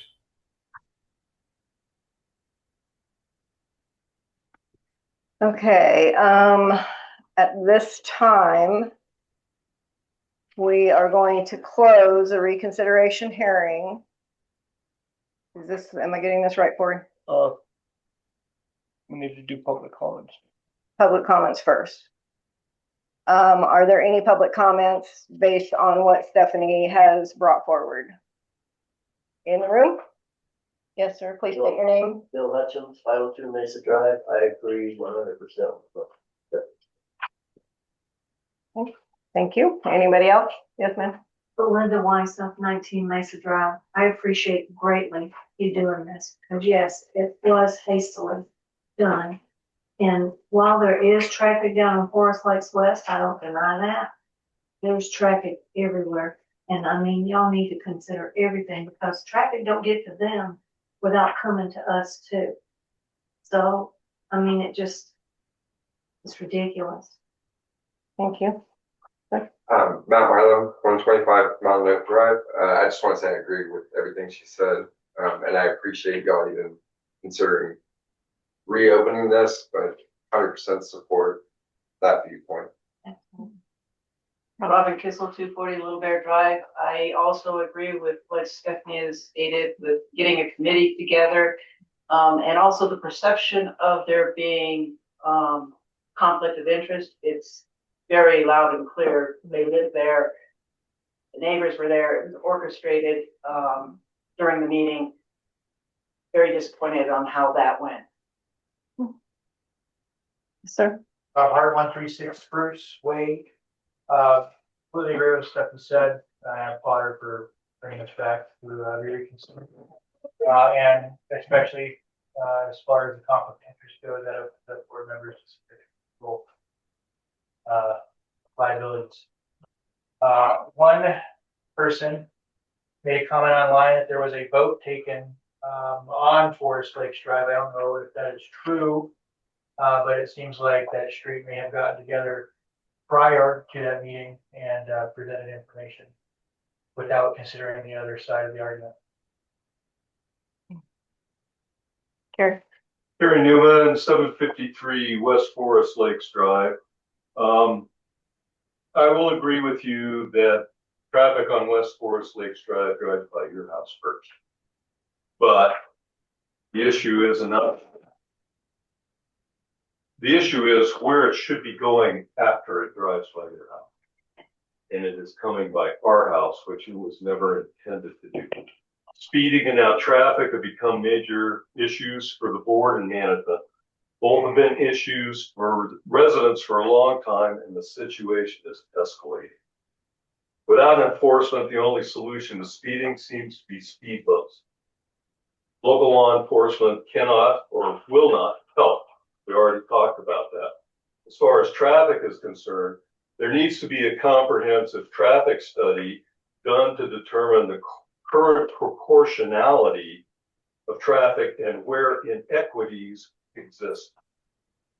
This study must also consider existing throughway capacities and intended use and the direct impact to residents with respect to their proximity to the road. And I want this will go into the recording, but I want it to go into the minutes. That is a really important point.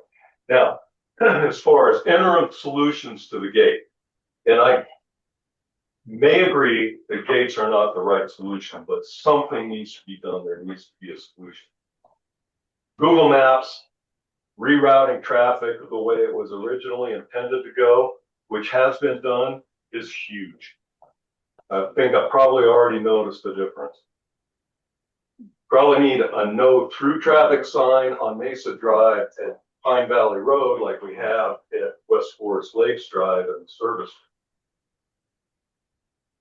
Metro District should no longer continue to emphasize maintenance on eastbound Pine Valley Road and right turn down Mesa Drive.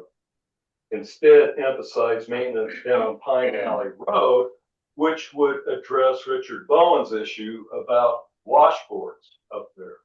Because, and we talked about this earlier this year, Corey. Maintenance directs people right down Mesa Drive. So I'm going to take every bit of my 5 minutes.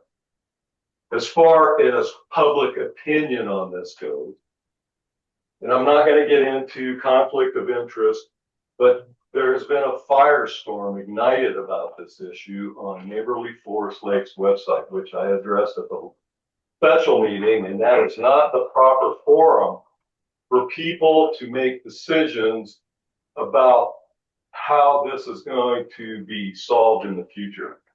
Michael Ross put out a survey on November 11th on Neighborly Forest Lakes. He's called it Gate Survey Unofficial. As of today, there were 201 respondents to that survey. I've been able to determine that of those 201 respondents, 158 of them are confirmed to be residents in Forest Lakes subdivision. The questions are you disappointed in the new decision to install gates? Of those 201 votes, 88% agreed that they were disappointed. Second question, are you in favor of the new gates being installed where the board agreed upon? 15 votes, 7%. Are you indifferent about this? 10 votes, 5%. You can already see the bias in that survey. It's unofficial, yes, but a good representation of the majority of people who are currently engaged on Faith Neighborly Forest Lakes who are aware. Of 201 respondents, 158 of them, 78%, can be confirmed to be property owners. Of those property owners, 27 respondents or residents, 17%, would potentially be affected by a traffic diversion. Those negatively affected are on Pine Valley Road, west of where Pine Valley Road meets Forest Lakes Drive. And those on Forest Lakes Drive west of where Pine Valley Road. Those folks are going to get the diversion. Unit 5 would be positively affected depending on who you talk to. Those above the hill and on Spruce Drive and other places would be negatively affected when they can't go around when the hill is icy. Otherwise, they won't. All would be negatively affected if they want to go up beyond Pine Valley Road into the west. Of 158 property owners, 131 of them, 83%, would be marginally affected or not at all affected. Those coming down West Loop, which are probably coming down Mesa Drive and West Forest Lakes Drive, would have to turn off on Pine Valley Road and drive an extra 0.2 miles or less than a minute to go get over to East Forest Lakes. East Loop Drive, coming down the east side, those respondents, property owners, are 66 or 42% of the respondents that are property owners, would not be affected with additional traffic or only very marginally affected. San Moritz, Meadowbrook, Alpine Forest Drive, 31 respondents, resident property owners, 90% would not be affected. Of those not affected, 40 of the respondents' property owners, or 31%, live on a cul-de-sac or dead end and do not experience traffic to any degree in front of their residence. That includes Stephanie Balsley, Michael Cornelia, and Robin Kissel. Wait a second, I didn't say anything. And some traffic study needs to be done. 5 minutes up. Yeah. Well, Excuse me. Let's get back to order here. Carrie, thank you very much. Your time is up. Biased sentiment. That's the point I'm trying to make. Your time is up. Thank you. Anybody else in here? Yes, ma'am. I'm Diana Kirk. I'm 305 Pine Valley. I'm 3 houses over from where that gate will be. And the other person spoke is 4 houses over from that gate. The other one was 2 houses over. I love to drive all the way around. If you saw my car, you'd be laughing at that. But I appreciate that that you spoke up that we need to have a official thing done. And the 100 houses that are in that section that want to pay for the gate, that's 100 houses in that little section will be gated off. And it'll affect the rest of us. Thank you. Anybody else? Yes, sir. Hello, I'm Max Bruzik. I'm at 989 Deer Ridge Drive. I just want to say thank you, Stephanie, for everything you said. I'm in full agreement. Especially touching on the conflict of interest. That was a particular issue I was concerned about. I emailed every one of the board members, received 3 responses. Understand that you sought legal counsel as well as consulted with the SDA. So I called the SDA, I spoke with the CEO and Taylor. And what I understand is there is not a legal conflict in the basis of the financial benefit being incorrect. That property values can't be realized until sold. And given that the board members' homes, I presume, aren't on the market or they're not in contract, not applicable. But I think a really important point is the first gentleman's comment during the general public comment in regards to the bylaws being legally binding. So on a legal basis, that was one of the bylaws, but the other basis is generic. And I think that there's pretty massive legal implications to the district by foregoing the process. And I think the wording was an apparent conflict of interest, but I think that could be debated legally. I've reached out to my own, legal counsel. They think there's a really argument to be made. In regards to process as well, like without performing the financial study, or any kind of feasibility study, which would include looking at costs, effectiveness, time frame, alternatives, one of which would be no action. It seems like the process is really circumnavigated by a small group of homes that have a real safety issue that needs to be addressed, but advocated by what I understand to be, or at least from my perspective, seems to be two board members pushing an agenda, especially if there was organization of that community prior to meeting. So thank you, Stephanie, for bringing it up.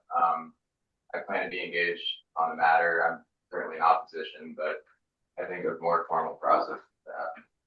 Thank you. Anybody else? Let me come up here so you can have a microphone.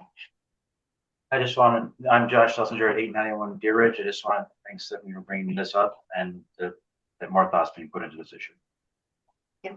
Did you have any comment? Yes, I'm Will Sweetwood. I live at 40 Pond Drive, and I appreciate the reconsideration of doing studies and the financial impact as well, because it's not just the immediate impact that it's going to have. It's like over time, the financial, the upkeep and everything else of the gates, wherever that would have you, but also my perspective living off of Pine Valley, the increased amount of traffic is coming down that road. The people who walked off from me and will go down the other way, excuse me. It's just going to increase more maintenance on the road there, especially as you go down. We already have an issue with washboarding and everything else. And as you throw more cars coming down there, and as you would other areas coming out, because you've taken out one funnel of people to be able to get in and out. I mean, that's a big issue. And I think, in the mornings, we already have an issue when you're, not that there's many residents up on Pond Drive, but when you're trying to turn out onto Pine Valley, especially when there's a lot of cars coming up and going down, it makes it rather difficult and makes it a little bit unsafe, because we don't have a stop sign right there on Pond or a yield sign or anything like that. So it's kind of like everybody try to do the right thing. And as Pedro pointed out earlier, people just don't yield for the yield signs on Pine Valley from coming up of Pine Top right there. And I think the other consideration to look at is financial impact of what about EMS, all that, because you're going to have to provide them with fobs and everything else to get in and out, not just EMS in the fire department, but you're also going to have to do law enforcement and stuff like that. And it's not like these guys would just go out and share fobs. I mean, just so you know, I work for the Durango Police Department. So I know how a lot of when we try to get into communities where we're supposed to have access, we have a hard time getting in because they've either changed the code into an area that we need to have a code to get in, or we don't have fobs or anything like that at all. So maintaining those fobs, making sure they work and everything for any kind of EMS has to be a consideration as well. Great, thank you.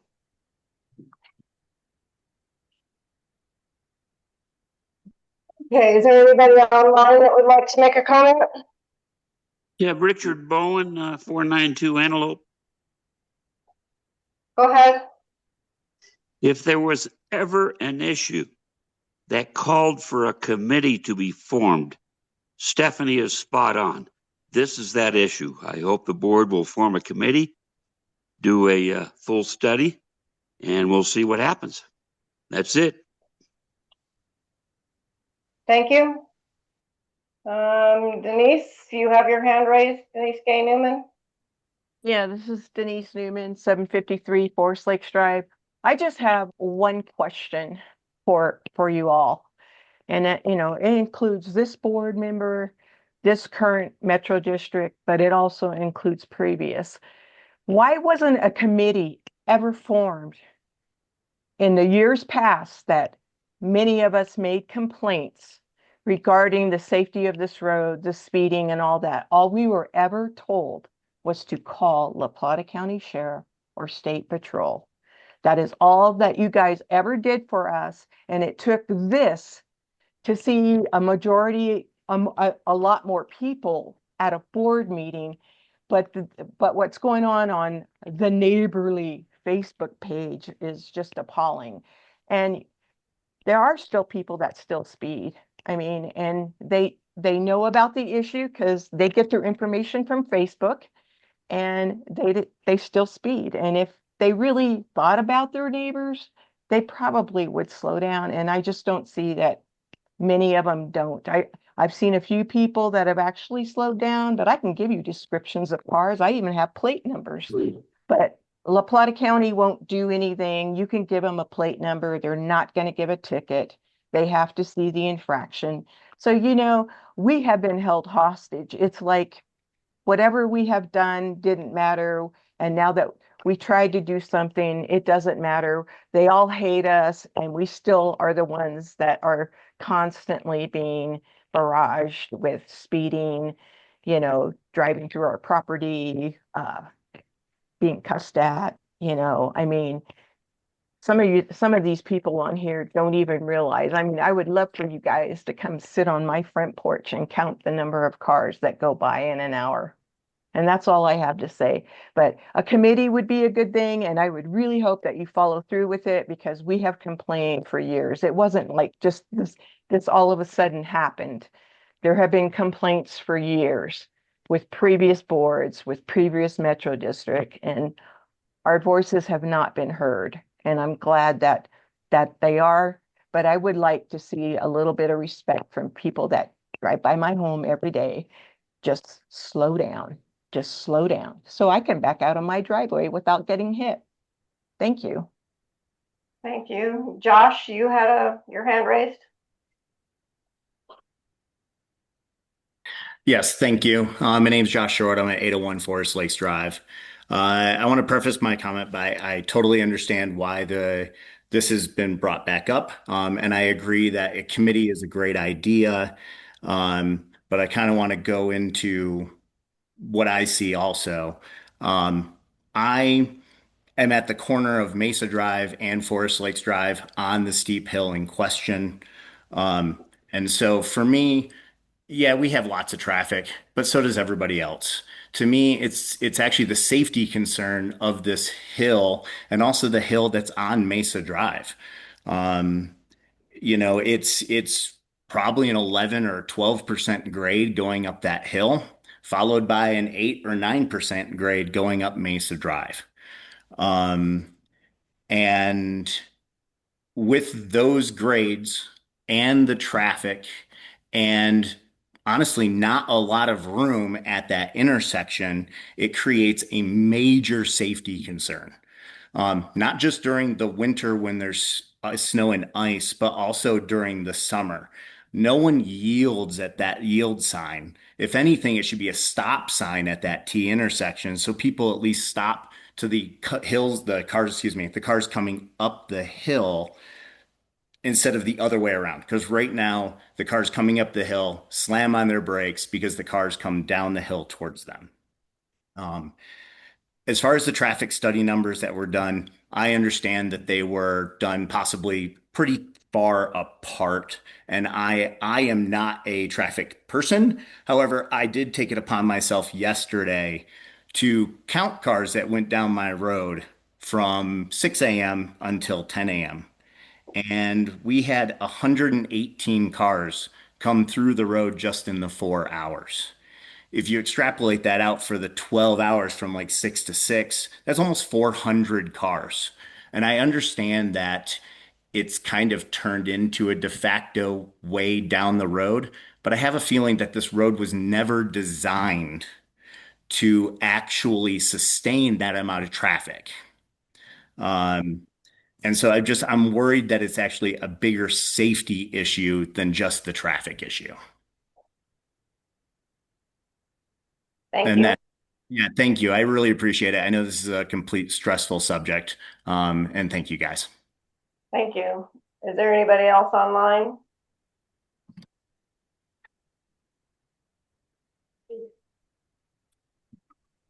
Yeah, no. Yeah, I saw your hand, Robin. I was going to get to you after all of them. Anybody else online? I'm not seeing any Shauna. hands raised. Oh yeah, or sorry if that was Julie. This is Molly Morris at 310 Meadowbrook again. I just wanted to, like, my initial thought about this was that, like, not so much the cost and stuff, but or even like the conflict of interest, but just rerouting traffic, more of it onto Forest Lakes Drive. I just haven't, like, I know there's a few roads with that name, but the main one that goes straight up from the bus stop. That's the one that I was thinking about would get more traffic if you gated that road that you're talking about. And I was just texting with my friend who's not able to be on the call. She lives on that road and she's just saying that her traffic is really bad on that road too. So, I mean, that's just what seemed most unfair to me is sending more traffic on that road. So I know what you guys are talking about with the traffic study. It seems like a great way to determine that, but just wanted to throw in there that Forest Lakes Drive main drag seems like a big concern. You're wrong. Thank you. Michael Roth. Hello, Michael Ross, 428 Hillside Drive. And I am the Michael Ross that put the unofficial survey up. And it had some very quick responses showing that there wasn't support with the board's decision.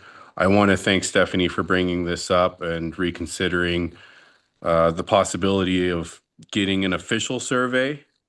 I look forward to a time when the board feels supported by the bulk of the community in their decisions. And clearly, for all the different reasons, whether it's money or it looks like favoritism or it's just something new, I think that a quick response and an unofficial survey shows that the board is lacking the support of the community. And that's just not going to be a sustainable thing. The board should feel that they are supported by the members of the community. And I really look forward to everybody listening, to opening up their minds and hearts to doing that, because that's how we're going to succeed in solving this. So I thank you for your time. That's all. Thank you, Michael. Doug Savage. Excuse me. Yes. First of all, I appreciate you reconsidering this and realizing that a bit of a hiccup occurred here. Number two, there was somebody previous in the evening commented about the speeding happening mostly in August and September. I'm sorry, I live at 396 Pine Valley Road, which is just west of Pine Top. Okay. I plow my driveways at night so I can see the cars coming, even though I have lights on my pieces of equipment. So when I go in and out of my driveway, I don't get hit. Doing it in the daytime is like playing suicide out. In the wintertime, I've seen vehicles at 4:35 in the morning down an unplowed road at 50 plus miles an hour. So it happens all year round. Number two, there was somebody commented about doing traffic cameras that could send somebody a ticket. I looked something online, CDOT's doing it now, so it must be legal in the state. The only way you're going to get people to change their driving habits is their pocketbook. It doesn't matter what you say or do, it's not going to change how they behave. So I think having a committee created to study this issue along with the correct information from a proper traffic study would help people to guide this. Thank you very much. Thank you. Carol Cardwell. Hi, yes, I'd like to address the. Can you state your address, please? Yes, it's 566 Deer Ridge Drive. And I'd like to address the intersection at Forest Lakes Drive and Pine Valley Road, readdress that and emphasize it. It's really, really dangerous, especially in the wintertime with those washboards, with the cross traffic. And when you stop at that road, even though I have studded tires, front wheel drive, et cetera, many times you just can't get up that road when you have a bad situation, especially when you hit those washboards. So if we could help eliminate some of the problems of people going what I call the long way that would be helpful. Thank you. Thank you. Good job. Anybody else that hasn't had an opportunity to talk on online? Yeah, my name is Chase Miller. I'm at 81 San Moritz. Go ahead. I just wanted to, I guess, kind of reiterate a couple of things that people have said. I do think the traffic study would be a good way to go about this with a committee. I think that it, offers an opportunity to get some data and actually solve this issue. And, putting up gates or, doing any solution without any sort of study could have unintended consequences. And I think that we should look at all aspects of that before making a decision. Thank you. Anybody else online that has not had an opportunity to speak yet?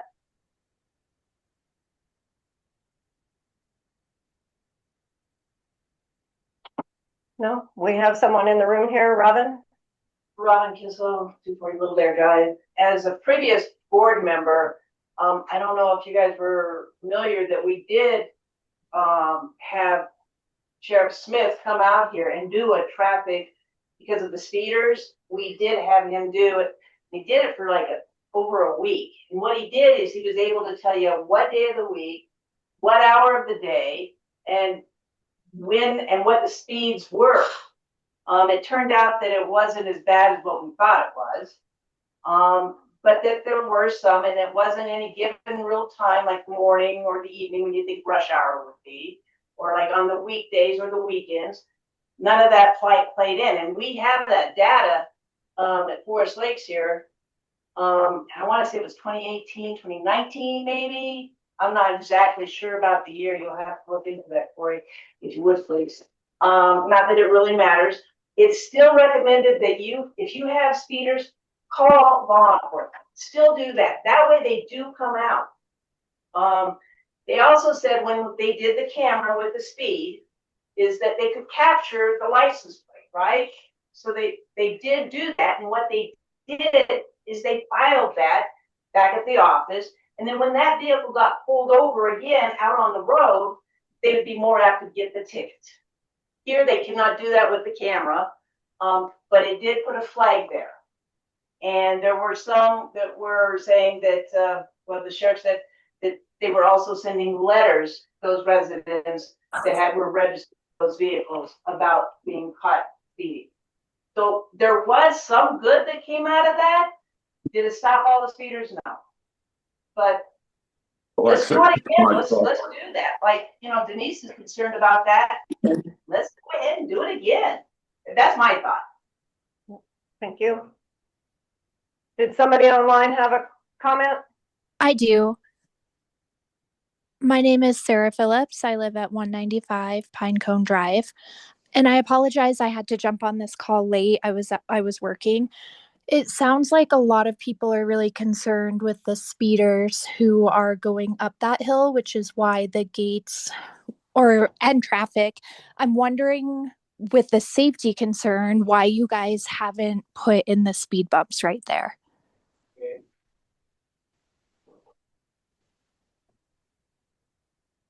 Are you guys there? Yeah. Mesa had 3 for a while. Yeah, Mesa did have speed bumps. And did it help with the speeding right there, with the safety? I've heard mixed reviews. I've heard it slows them down for a split second, and then they get over it and rock on the gas until they get to the next one. I've also heard it's diverted people down Pine Valley versus going down Mesa. Okay, so it kind of reduced the traffic and it slowed people down. But we took them out right there. Was there a reason behind taking them out right there? Because winter's right around the corner and we don't want to tear them off with the plows. They do have to remove them during winter. So that's up to Corey and Daryl as to when they do that, I guess.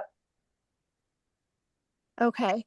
So I'm wondering if, right, if we did have to remove them or if the plows could just lift up their plows when going over those specific ones. No, Like pushing snow and you try to pick up your snow blade, you end up leaving what we call windrows, which if you drive over it enough, it just creates a big ice chunk in the middle of the road that can really cause some damage to our equipment and people's cars. Daryl? Yeah, it would enlarge the speed bumps. It would make them bigger than what they already are. Yeah, that's what I say. It would enlarge the speed. You said it would enlarge the speed bumps if you picked up the plow. Correct. Okay.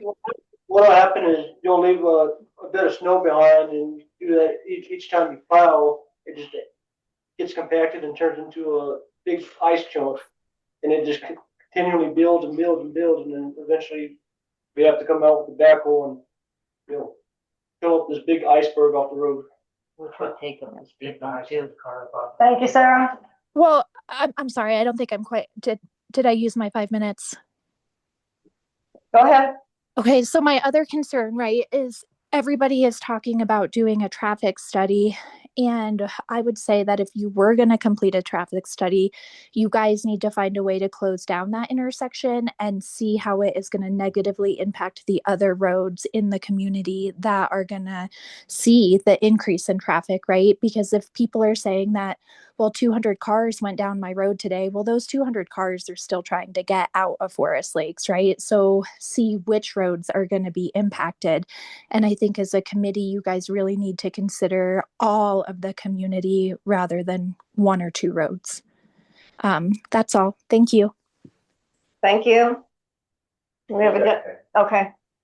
Anybody else online that hasn't had an opportunity to speak? Yes, ma'am. Can you hear me? Change. Yeah. Can you state your name and address? Yeah, this is Chuck McCarty, 282 Valley View Drive. First off, want to apologize. I didn't realize if you did a normal phone call in that there was no way to alert you I was trying to talk. So I wanted to make one comment on previous topic with the electrical. You guys have a hard start. Vice is a soft start, a VFD. If you put in a VFD, they're a lot more expensive. If you don't have a VFD rated motor and or cable, you can create interference on your controls. Just an FYI, you can have Corey call me. I can give him my number, but I can give you some advisement there. I've got 38 years experience. Now the primary topic, I appreciate the reconsideration on this. I am absolutely against the gates. I think everybody else has really covered the topic well. Thank you for your time, and I appreciate what all the maintenance folks do. Thank you. Thank you. Anybody else online that hasn't spoken yet?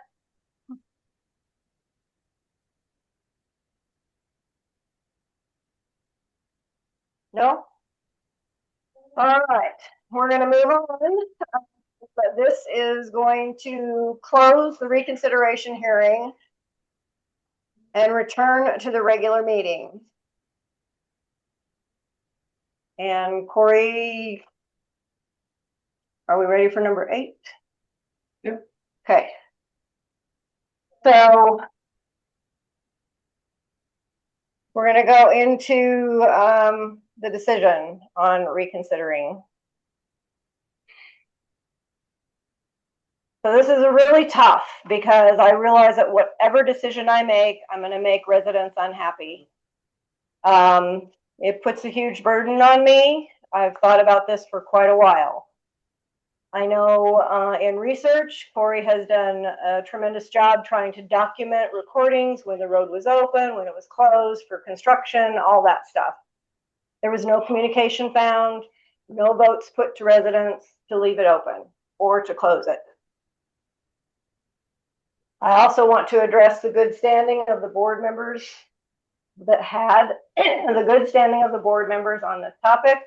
There is a recall out there for 4 board members in case somebody doesn't know this and is not on Facebook.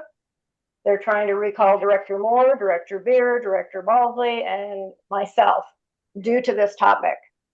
I think that's pretty harsh. I think having conversation like we're having now and what we've had before is spot on, and we need to do that. Everybody makes mistakes. Director Balsley called us out on that, and I appreciate her for that. With that said, I'd like to address the issues for the residents. What I would like to see happen is what's all been talked about here today. Maybe the board members need to come to the January meeting. Let's not go into December with all of this because it's the holidays. We can if we want to, but maybe come to discuss all of this again in January. Everybody on the board come with solutions, ideas, different things that the residents have all talked about, what kinds of things we could do, how we can get a committee together, how we can address this issue to make it safe. That does not change the vote that was held in October, but I would like to see us all talk.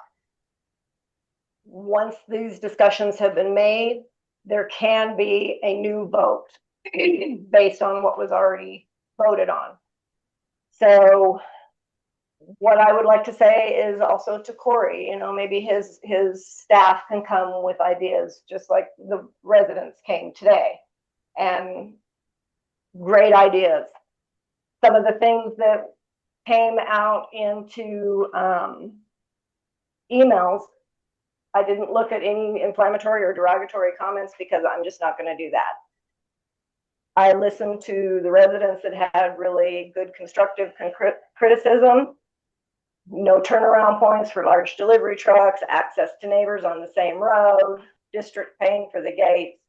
There should have been a survey sent out engaging all residents. Houses values will go up. Where is the data to support that? We don't know. We've had a lot of positive, constructive feedback. Maybe add speed bumps on that entire road.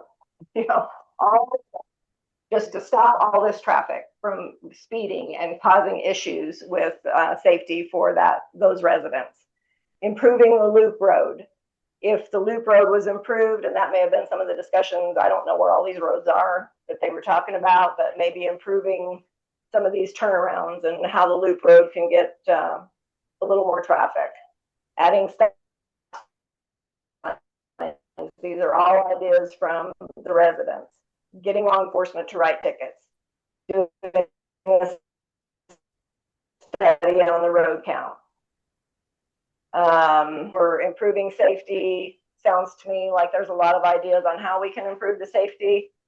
Closing the road many years ago, after construction, we have no data to support anything where, when, and how that was done. The traffic count, I think, agree we need to have that done as well, because the average that was done was just done for a day. Again, cars going too fast, residences coming down that road towards Mesa, coming down, you know, causing damage to other people's properties because they're sliding or going too fast and hitting vehicles and all that stuff. And this steep hill. So I agree, and I feel that the board did rush through this. I know Lynn made the comment before he left that he felt the same way. So what I'm asking for is what Stephanie and all the residents are asking for, is to open this back up for consideration or for discussion. And I'm open to, when we do this, do we do it in December, January, February, March, whatever? Or do we wait until after the holidays, do it in January fresh, so we can get a committee together and, you know, everybody has time to think about it and look for new ideas. So I'm open to any suggestions. Yeah, I think first off, thank you for that consideration. And I do think setting up a committee is our place to start.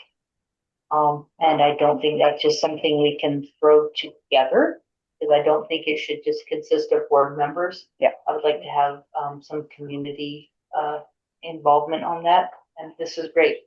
There's a lot of people that are responding, and so if we could get some more public input and have Corey and his guys too, so that we can brainstorm and come up with alternatives that possibly we're not even thinking of yet. So, Yeah. and in the interim, I think leaving the signs up that are already in place may be helpful. Changing, Google Maps may be helpful. So that's my thought is, January would be fine. Okay. We have a lot to take care of before that. Yeah. Yeah. I think we all have a lot to consider and think and bring to the table, and that would also possibly give residents time to come into the office, say, I want to be on the committee, or, we can only take so many people on a committee because then you're, running into to a lot of issues. So maybe at our next meeting, we can have a good idea of how many people and put that out via our webpage and get interest that way. Okay. Would that work, Corey? Do that? I would say 2 for, 2 against, and 2 members of the board, and myself and Daryl. Okay. So 2 community members that are for, 2 community members that are against it. You, Daryl, and 2 members of the 2 board. members of the board. So okay. Question, for or against what? The gates. Okay. So that's clear. So 2 members from the board, 2 from residents, 4, 2 against. Can I ask you a question? And then Corey and Daryl. I think board representation is great, but I also want to remind everyone that part of the whole issue was the appearance of conflict of interest. So I'd hope that be taken into consideration a little bit more. Not the legal, we know there's, the legal definition, but just the overall appearance. I think that's been part of the sticky situation, right? So for better or for worse, and whether it is or not, just overall appearance is just bad. Just my 2 cents on that one. At our next board meeting, we all discussed at the special meeting that we just had, or in December, we're going to be reviewing the board manual and trying to come up with some, it needs to be updated, obviously, because it's been over a year since we did it. So we definitely need to look at it and see what we can update and different things in there to address some things. So. One more question, comment about for or against, because I think ultimately, the gates are going to be on. I don't think that's going to be a viable solution. So I think what the committee should focus on is what is the problem and what is the solution. I think that needs to be a part of that. I think that in my brain, that would be a part of what the committee's discussing. Yeah. Because you can't have any decision on the thing we voted on has to be the for the gates or against gates. That's why I believe Corey phrased it that way. But during that, we can't make that decision without considering the bigger picture. So.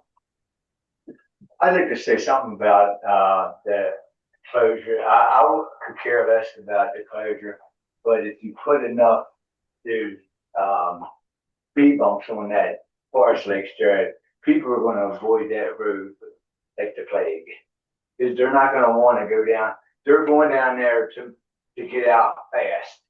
If you put enough speed bumps down there and they have to keep on slowing down to hit that speed bump, they're not going to want to go down there. So they'll make the decision themselves whether they want to go down there or not.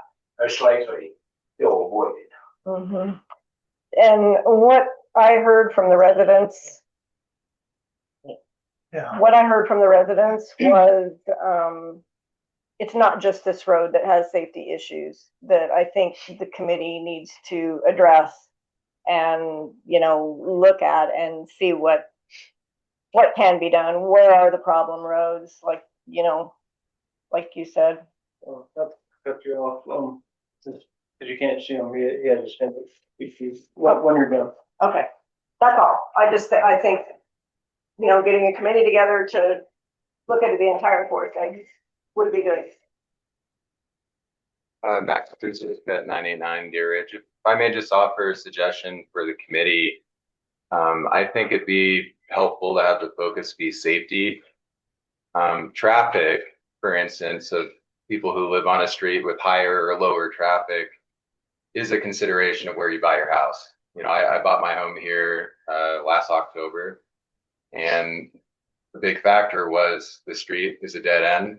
I'm a few houses from the end, and I'm not going to have a lot of traffic. So while I sympathize with all the safety concerns, I think limiting traffic on a road and turning it into a private road is a different issue than addressing safety concerns. And that would be therefore the concern of conflict of interest and the financial benefit. Thank you. Any other board members have a comment? I support what you just said.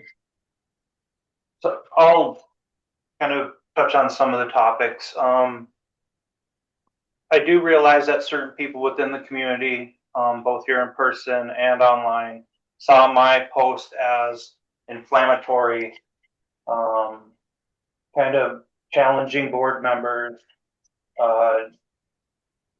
Really what I wanted to do was exactly what we're doing, and that's put a spotlight on our decisions when it affects such a huge percentage of the community. Yes, the gates affect one section, section 5, but the broad discussion should have been put out there for us to talk about and become educated, and for community members to talk about and to become educated. That was my goal. It was stated on the post. We bypassed that as a board. We completely ignored the public discussion and jumped right into decision making. And what some community members failed to realize or failed to read was that I do share, and I hope you see that by tonight, what I've said, go back to previous meetings, that I care about safety. I care about community members and residents who are getting confronted by aggressive drivers. If that's an issue, and if anybody knows me, I'll stand outside your house with you if there's a driver like that. That's like, it shouldn't be happening. Like, we have to respect everybody. And the night that this decision was made, I specifically said that this is a neighbor issue. Yes, there's commercial traffic going up and down. The confrontations, it sounds like, is happening from neighbors to other neighbors, and we need to stop that. We need to be safe in our own house. We need to be safe in our own areas. That's what we should be discussing, because if this happens, if this is allowed on that section, I'm telling you right now, Sam Ritz is coming together and Meadowbrook's going to come together. And next thing you know, everybody's going to want their little section gated off, and we can't do that in this neighborhood. We shouldn't do that in this neighborhood. Everybody is responsible for their driving behavior, their children's driving behavior, and people should not feel threatened. I do believe that we jumped right to not the right finish line. We throw up gates, and all we're doing is closing off our little section from the rest of the community. We shouldn't be jumping to that. We have to have an escalation of resources. And I'm all for evaluating the speed limits, reevaluating speed limits in some of these closed off areas. Maybe it needs to be dropped down. I'm all for redesignating these yield signs and making them stop signs. I'm all for it. We need to control some of the traffic, but we don't do it by closing people off and sending them through somebody else, sending them down another road. We have to control that traffic where it's at. We have to address it. We have to get control of these neighborhoods again so people feel safe. All my posts have said that. My public comments and my emails with the people who got emails from me, I've always talked about the safety and the ethics of board members. That's all I talked about. We can go back and read it out loud. I want us to be the most transparent board out there.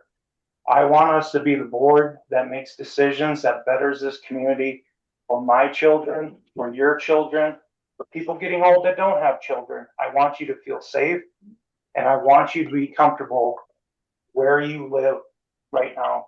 And so, again, I came out probably as a whistleblower, and I'm glad I did, because a majority of these people out here are because of the public comments that they felt like this board neglected their feelings, their opinions, and just jumped right to a finish line.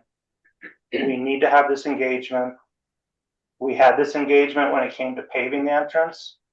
These major decisions have to be put out publicly, and just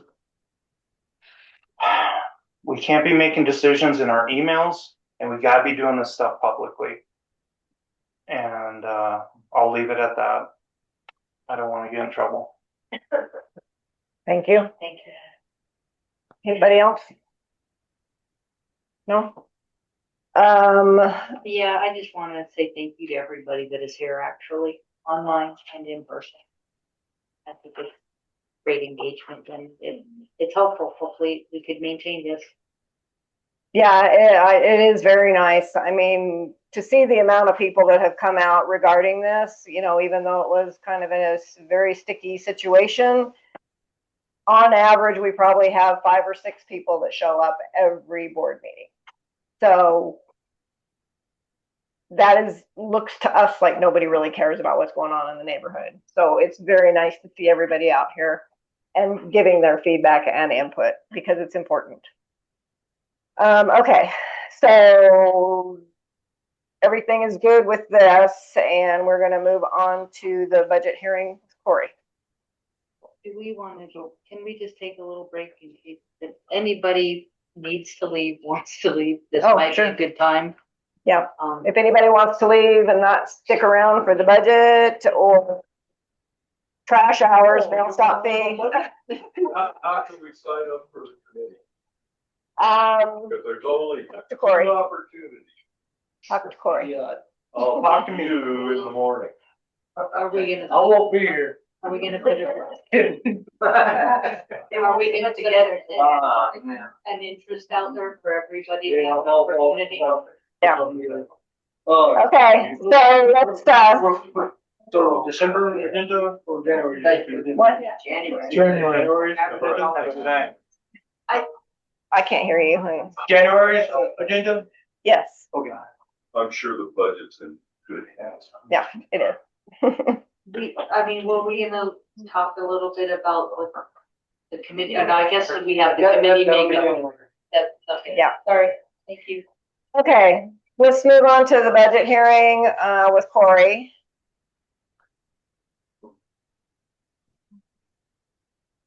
All right, I'm gonna share my screen real quick.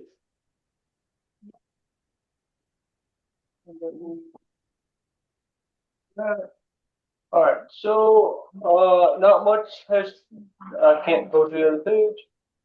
Not much has changed except for the fact that oops, I didn't save that.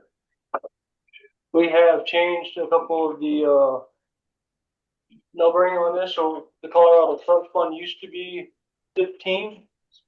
We have changed it to 18 and made the capital reserve for the general fund 15. That way, when we run a report on the general fund, it's just the general fund, not the conservation trust fund in the middle of it.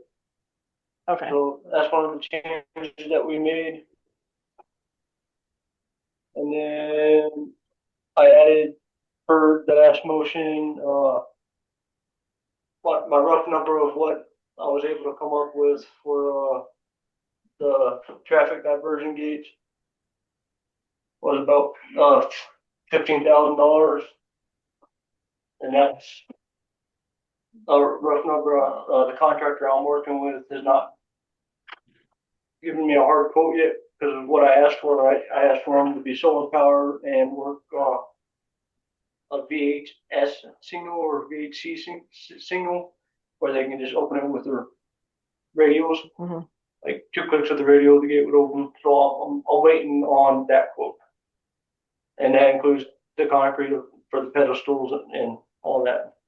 Do you feel, based on what's going on now, that we need to still go ahead and get those quotes? I don't think it would be. Wouldn't hurt, but I think since it's something that came up, part of the discussion, we should have that cost. Okay. And Okay, so I'll proceed forward with that, but. All right. I wish that button was somewhere else. But, so I'll go to the general fund summary. Currently we're looking at 308,000. And there was, moving some things around, and, thanks to, Leslie, our accountant, she found a broken formula in my spreadsheet. Some information wasn't pulling where it was supposed to be pulling. That's why it's nice to have more than one set of eyes on this. Especially that spreadsheet. So, we're looking at ending at 308,000 there, in the red. We bought some more mags, so we blew that budget by about 50,000. So our last presentation, this was set to 130. I upped it to 140. That's one of the changes I made from the last one. And that's the only thing that's changed in that one from the last one. Nothing's changed in the recreation. Nothing's changed in the admin from the last presentation. We are looking at pulling 150 out of the capital fund reserves to offset some of the costs of the capital projects in the general fund. Are you still in general? You are in general. Yeah, right? this is general. Okay. I just haven't changed this to match the rest of them yet. Do you have to amend for the soft starts on the pump motors, or will that be this year, not next year? I will know more when I talk to Mark about it more.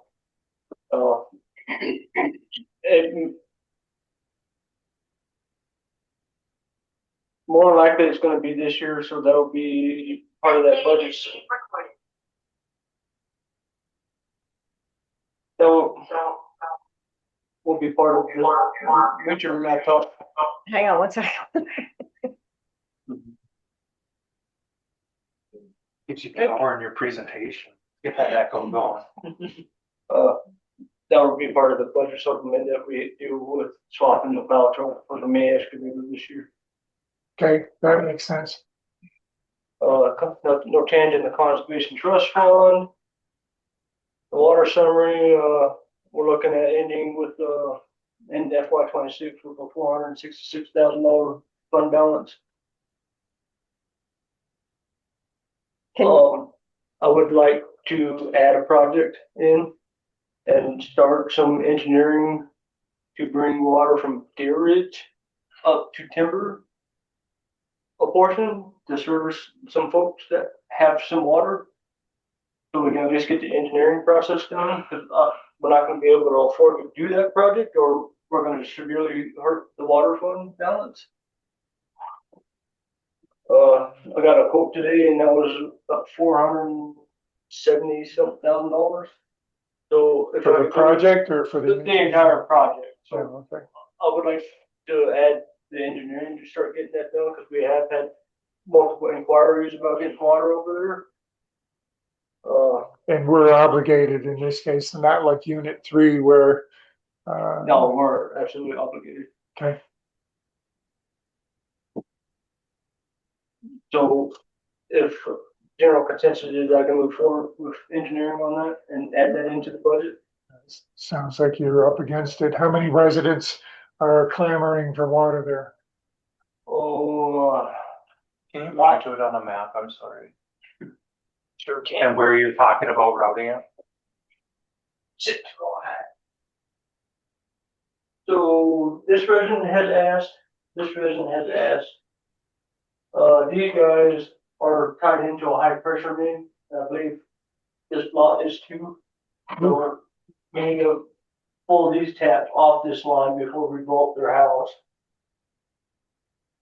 And hook them in here, so it would be running it from here to right in here. So right on the front of that BLM land. But yeah, it would run down our utility easement right here on this property line and coming over here. Okay. And then it'll lessen the blow because they're going from here all the way over here was about 1.5 million. And that's where you pointed over here. There's a water line right there. No, the other end. Where? Keep coming down towards you on that road right there.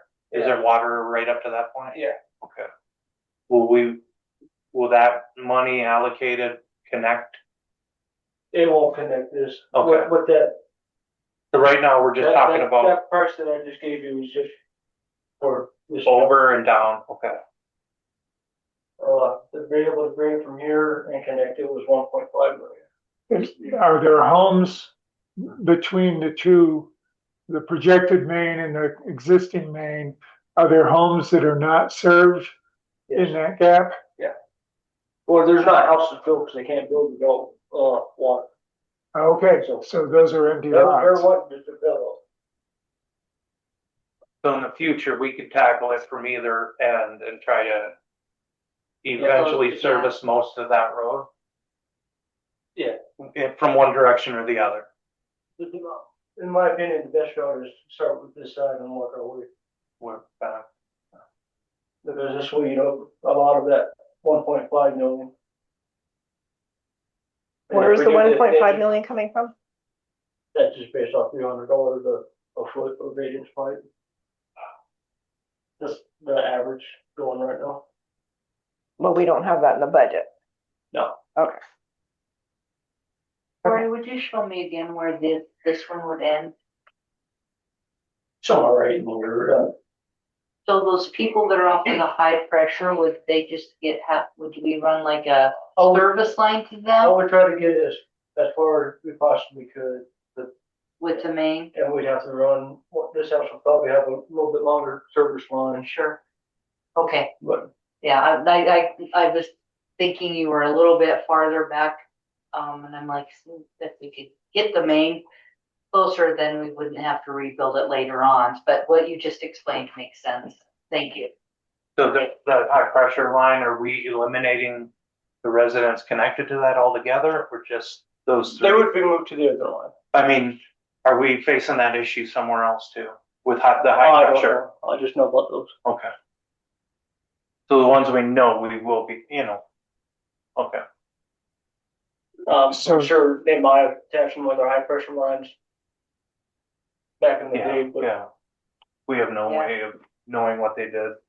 This process is different than in many municipalities where the developer is expected to contribute to infrastructure. And I gather that's just not on the table in Forest Lakes. I'm going to refrain from my honest response to that. But basically the answer is no. Yeah, I've never worked in a situation where the developer doesn't pave the road, bury the power, bury the water, sewer, all of that, and then deed it over to the municipality when the project is done. So this is a very different burden that I'm realizing. Yeah, checks are cashed and shortcuts are taken. And then some. There is really no change in here. Our accountant Leslie and I were talking about the master plan and the rate study for both the water and the sewer. And originally we had it listed as capital, and it don't necessarily fall into a capital asset because there's no depreciation to it. So that's gonna be another change that, is made, is we're gonna pull that out of capital and add it into the general, or not the general fund, but the admin funds to which they're affected by. Really, there's no change in the wastewater fund except for the, wastewater master plan that we don't have. And that's really the only changes that I've made since the last presentation. So what can we expect at the December meeting? It's going to be, basically, you're gonna have a done deal. The December meeting, this will be 100% done, finished.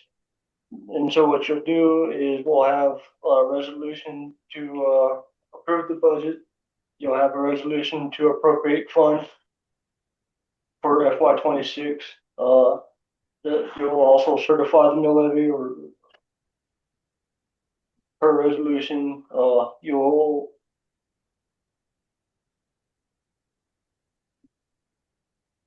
Well, before any of that happens, we'll approve the supplement, obviously. And you will, budget-wise, that'll be all the resolutions you guys will do for the budget. So if you need me to spend some time over here, let me know. Just even if you just want to bounce things off or whatever, but I know you're on top of this, of seeing your work, so.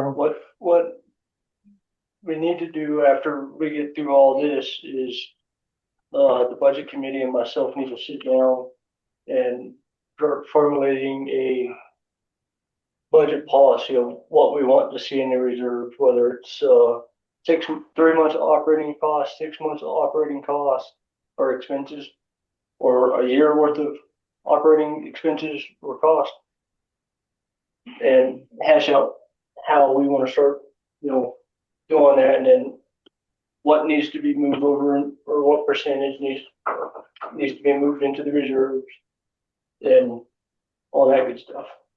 Because that policy doesn't really exist yet.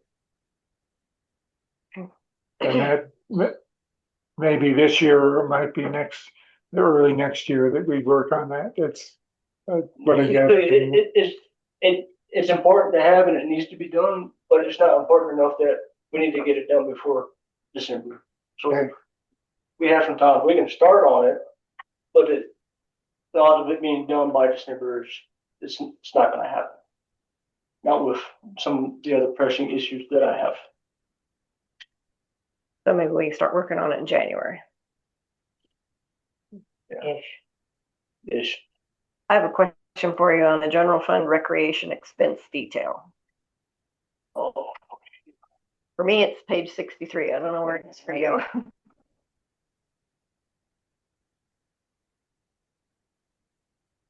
You can probably just answer it. It's the Fund 6650 rec equipment repair for 20,000.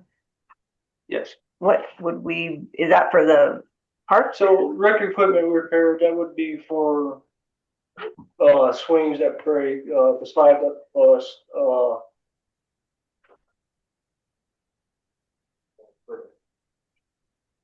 and equipment. Yeah. Okay. The gazebos need to be painted, or a gazebo got torn down, or a picnic table was broke. Okay. Stuff like that. Okay. And then there was just one other question on, I think it was a capital fund. You had park. I don't know where my note went, but it was park recreation or something like that, and it was in a capital fund. You're building a capital fund for it, or maybe it was in the. It was labeled park recreation, and maybe it was in the Colorado Trust. You had $20,000 in there. I'm not sure I'm following. I made a note in here and I'm not finding it. Huh? Park. Maybe it may have been park maintenance. Still in the recreational fund? Hmm? Was it in the recreational fund? No, it was like with all the funds for. I had made a note in here and it's not showing up now.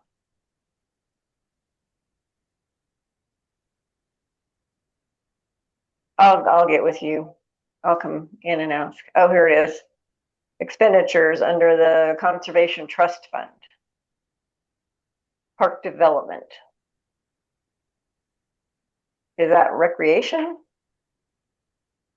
Or are we planning on doing park development? Because I know you were going to split it out so we knew where the funds were. So park development would be, in my mind, building a new park. I don't have any money set in there for any expenditures. Okay.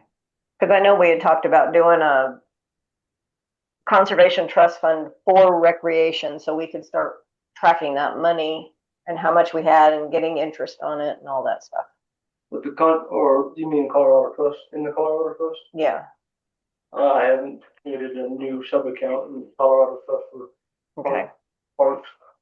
Because I think that's where that 20,000 was going to go when we had talked a couple board meetings ago to try and gain some interest and grow our park. Recreational Yeah. opportunities, yeah. Well, that's where this conservation trust money is currently sitting right now, is in the capital fund in the Colorado Trust. So I can separate it out and put conservation trust fund in its own sub account and then move this dollar amount down here into that. Yeah, I think that's what we had talked about before. So we could kind of keep track of it. Let's go. And add to it as, trying to add to it so we could, get more interest and have more money to do stuff. Yeah. That was the only question I had.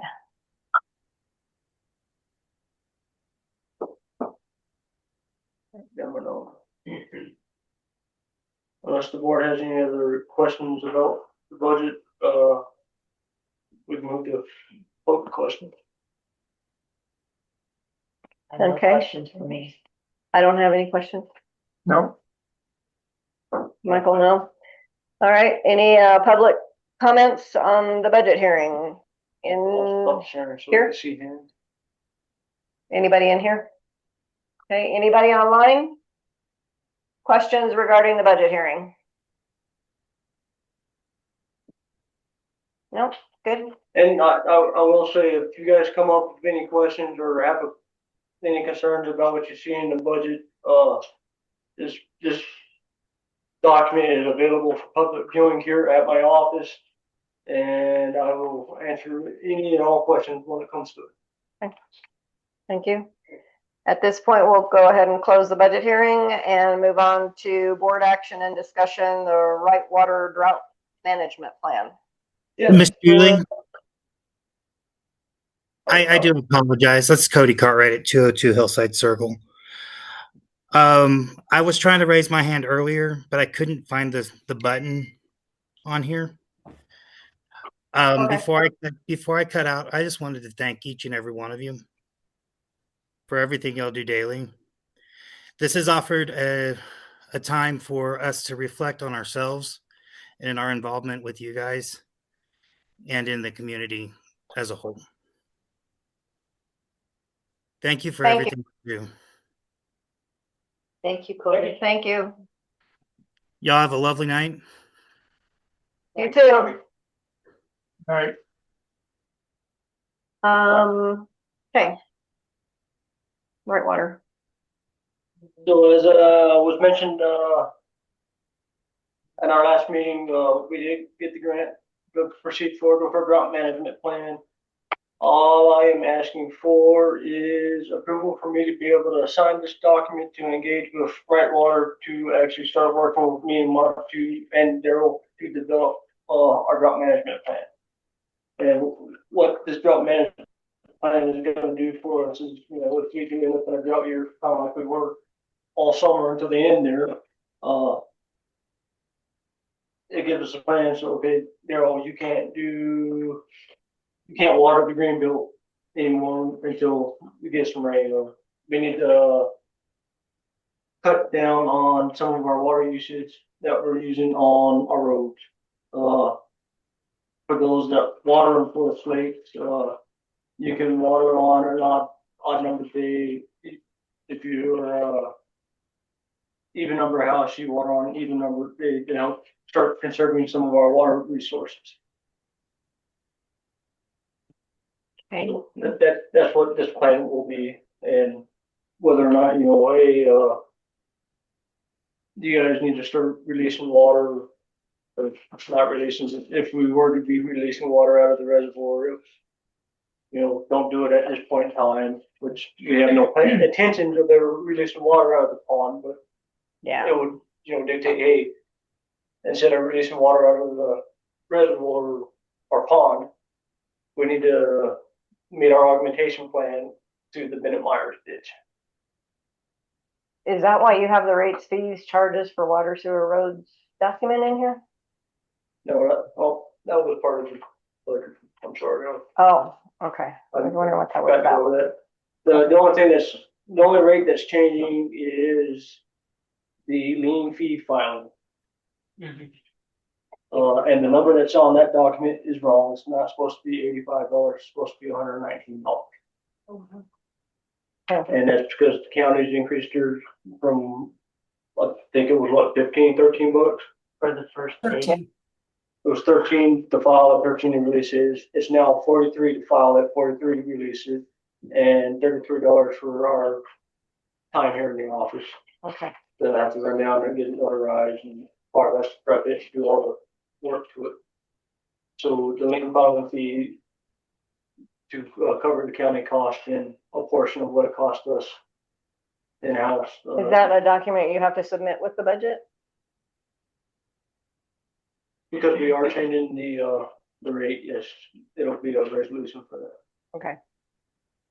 For the lien fee, that's the only fee I'm looking at changing. Okay. Until we get the rates there. For the right water engineers, I don't see that legal has approved this or reviewed this document. That's because they have not. I did not send it to them. I forgot to send it to them, and I can send it to them, and you guys can approve me to sign this per review of legal counsel. Okay. Sorry, I didn't send it to them. Okay. I don't have any questions on that document because I don't understand half of it. So that's, Well, and I read through it, and I've gone through this. There's nothing in here that is of concern to me, and I'm sure Paul is going to feel the same way. yeah. I mean, I'm okay with this as long as you get the legal document that we're requiring with all agreements, and let us know that that's been done. And I will send it to you when I get it. And I apologize, I forgot to do that. Okay. That's my only. Yeah, I don't have any problem with that whole process. It needs to be done because like this water issue is going to be an ongoing thing as we get bigger, as this county or this valley continues to develop. And so having all this written down as a process and understanding how we react to it, I think is always a good thing. So I don't have any problems with that agreement and you having the ability to go forward with it. No comment here. Are we ready for a motion? No, public comments. Any public comments in the room? Any public comments online?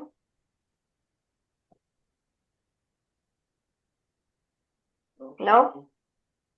Okay, now we can go into the motion and the board decision.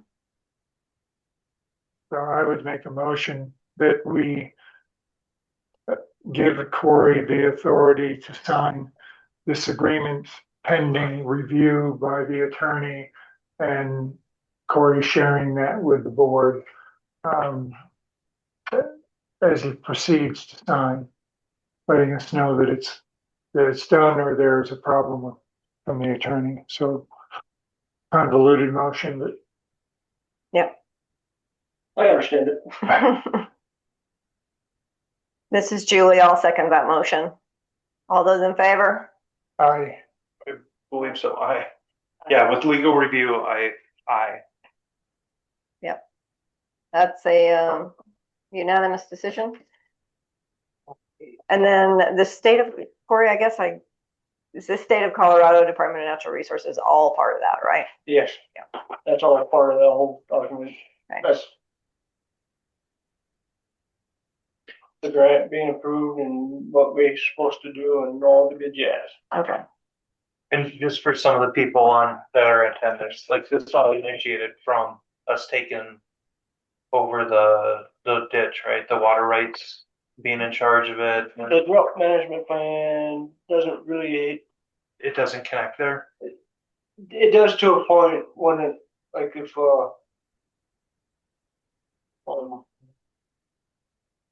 said we weren't using Romo Reservoir to use water, and we got to a point where, you know, we're in a drought here, we don't want to be depleting, you know, our fire protection source. Yeah. So we would, to meet our augmentation plan, you know, discharge our water from the Bennett line, like we're supposed to, which we're currently doing because we don't want to lose our water out of the reservoir. But it really affects, trying to manage our water consumption when we're in a drought year, like we were at the beginning of this year. You know, we don't want people just willy-nilly, you know, watering their lawn 12 hours a day when you don't need to water your lawn 12 hours a day. If we're having trouble meeting our demand, we don't obviously want to be, you know, performing a bunch of road maintenance unless it's absolutely necessary, because that takes a lot of water. Yeah. Or, you know, we're not going to be watering our green belt, and, you know, our grass is going to die in the front. Yeah. Oh, yeah, we saw it this summer, how dry it got in those middle months, so I think it's great. Okay. Let's move on to trash hours presentation. So, I'm going to hand this over to Daryl to get it started. He put together a document that he's going to go with, and he also added us or printed off trash hours for our neighboring facilities. I was really just gonna wait till the end to see how everyone else about it, but I'll tell you how I think that things would happen if you did open up that trash.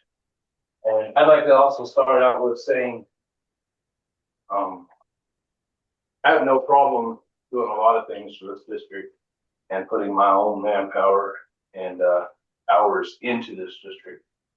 I think I've shown that with the movie nights. I think I've shown that with changing the dumpsters down there. Excuse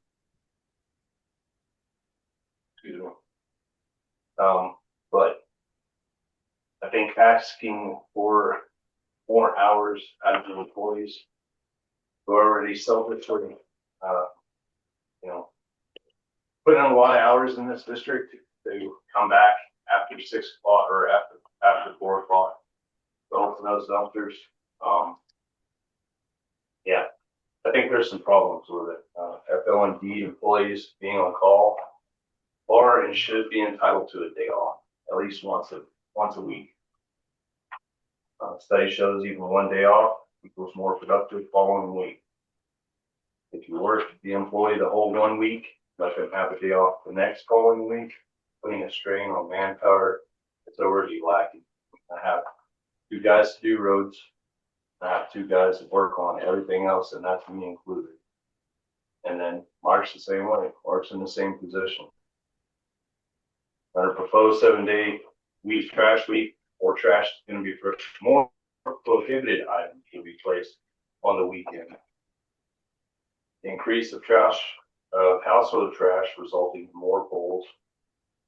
Need to increase the rates for the extra compensation. The employees that live further away will have to come all the way back, smash and close the lift, resulting in more compensation for employees.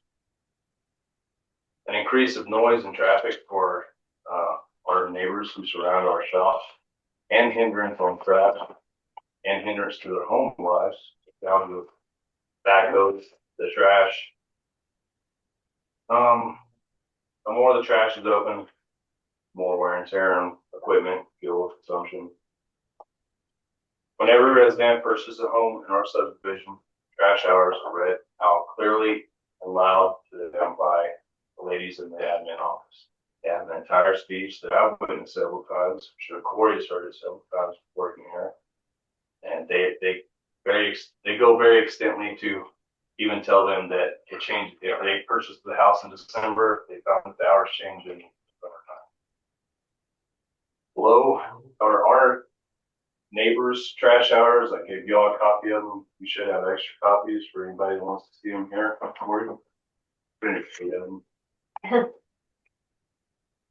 These are our neighbors' trash facility hours. And I actually went to the truck, or one of our employees, Matthew Mowing, went through the process of figuring up all the hours. Durango is the closest to us with 49 hours total. Bayfield is 28 hours total. And these are hours open total. Some of these have 3 days a week. Some of these have 2 days a week. Some of these have 4 days a week. Ignacio hours is 21 hours a week.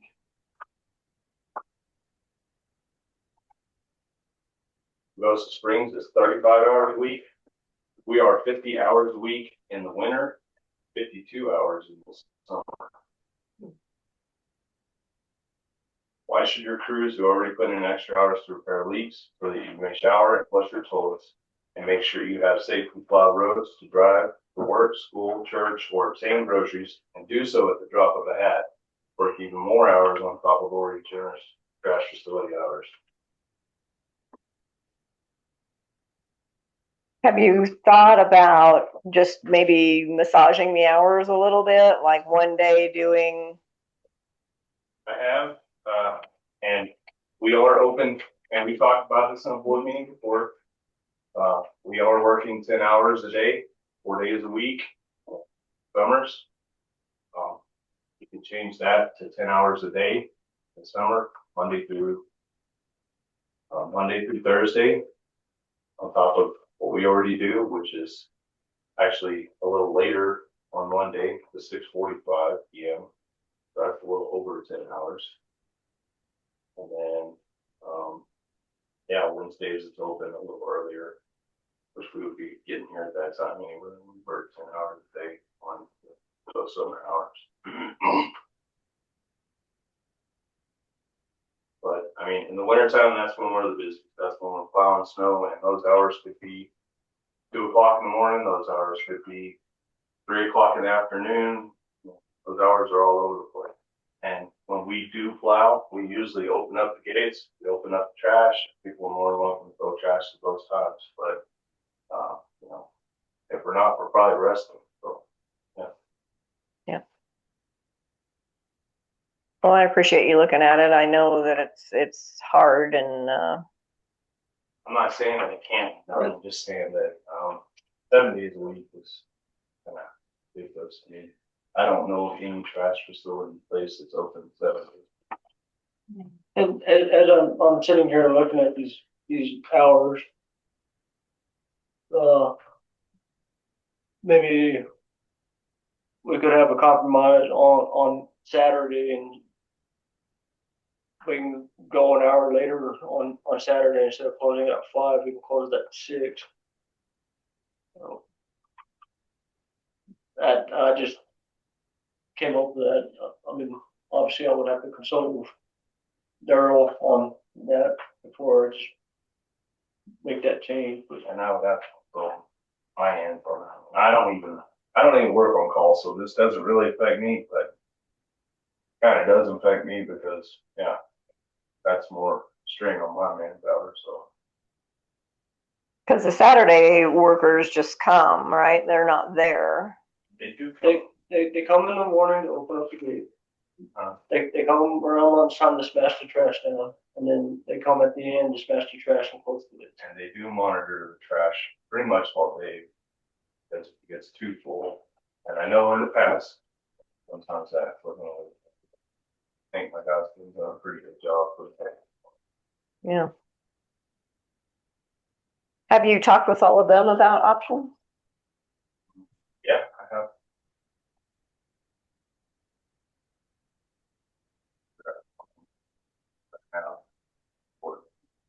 Yeah.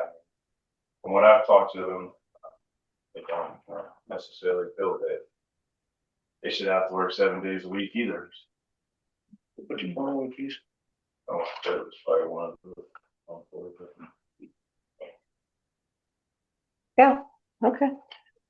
Well, as long as you've looked at all the different options and, you know. I mean, like I said, we could stay open later. That's extra hours there. And like I said, in the wintertime when we're plowing snow, those gates are open. They don't shut them, don't block them behind us. Well, I'm wondering if something like only having 2 days a week at 7:30 and then extending it out a little bit to maybe 4 or 4:30.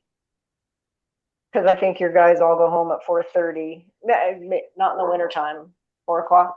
Yeah, right now they're back to 5 days, so they're 7:30 to 4. You know, when the summertime hits, they guys were coming in at 6:30. 6:30 and then people that. But I think if, you know, you could just maybe revisit it, look at it and go, okay, well, maybe there's 1 day a week we could change the hours, you know, come in later, have it later in the evening, just something to think about. Something to mull it over with your guys, and maybe somebody would be like, yeah, I don't have anything to do on that night, so I'll just do it. Probably not, but. Does it have to be a Metro District full-time employee that does this? I mean, I remember for a while, this was a long time ago, we actually had volunteers at the dump. I'm just wondering, like, is there a possibility to have, maybe there's some community members that'd be like, yeah, sure, I'd love to go down and close the gate. I don't know if it's possible legally or anything. I would say no about, I mean, closing the gate is one thing, but with the lids that we have installed on these, so these guys don't have to pick up trash for an hour and a half in the morning after the animals run to it. Fair. I would say no to volunteers because then that would entail them having to be able to operate our backhoe. Yeah. And those lids aren't exactly light. Okay. Liability too. They're not employees. Well, they're not insured, so if they, you know, wreck our backhoe or. Yeah. Not saying they would, but I don't worth the risk. Yeah. I understand both issues too, because I know there's neighbors right around that trash area that are pretty dissatisfied with the amount of trash. And if those lids don't get shut, if they're just open, there's a lot of trash that goes out into the neighboring properties, out that creek or the ditch, right? So I know the immediate neighbors, like, it's concerning because that trash does end up in their land. I also know that a lot of residents may not, I'm sure they see it because I just saw it, don't understand the amount of effort that it takes to remove all of the misplaced material in the burn pile or the stuff that shouldn't be in the trash or in the dumpsters or in the dumpsters when somebody is not watching. I just saw construction material in the burn pile, and that takes time and effort. And but I also understand some of the residents having non-conventional schedules, and I'm sure the board does too, or the employees do too. That believe, or correct me if I'm wrong, that there weren't gates at one point. It was open, just open, 24 hours, right? And obviously I heard there was parts of cars thrown down there. I've heard like, I wish I could snap my fingers again and have all the residents not hand out their key fobs to other people and put trash where it belongs. So I do understand both issues and yeah. I guess that's what I want to get across is I understand both standpoints. And I just, yeah, I want to keep residents happy and be able to go down there at a convenient time.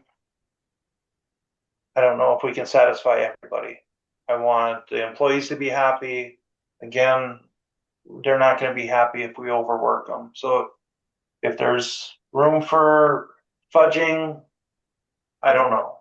But I want you guys to know I understand what you guys go through as well, and I understand those people with unconventional schedules or one car families or whatever. I do get that, and I wish there was an alternative. Trash location on this side of the street. I don't know. Community engagement. Yeah. Sitting here, I just had a thought and we can look more into this.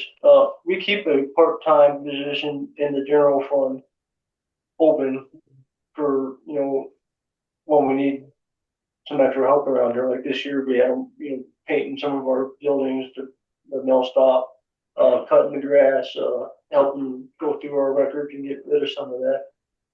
We could hire, another part-time position because it is in the budget to, continue to assist Daryl and Mark with the odds and ends that we don't have time to get to.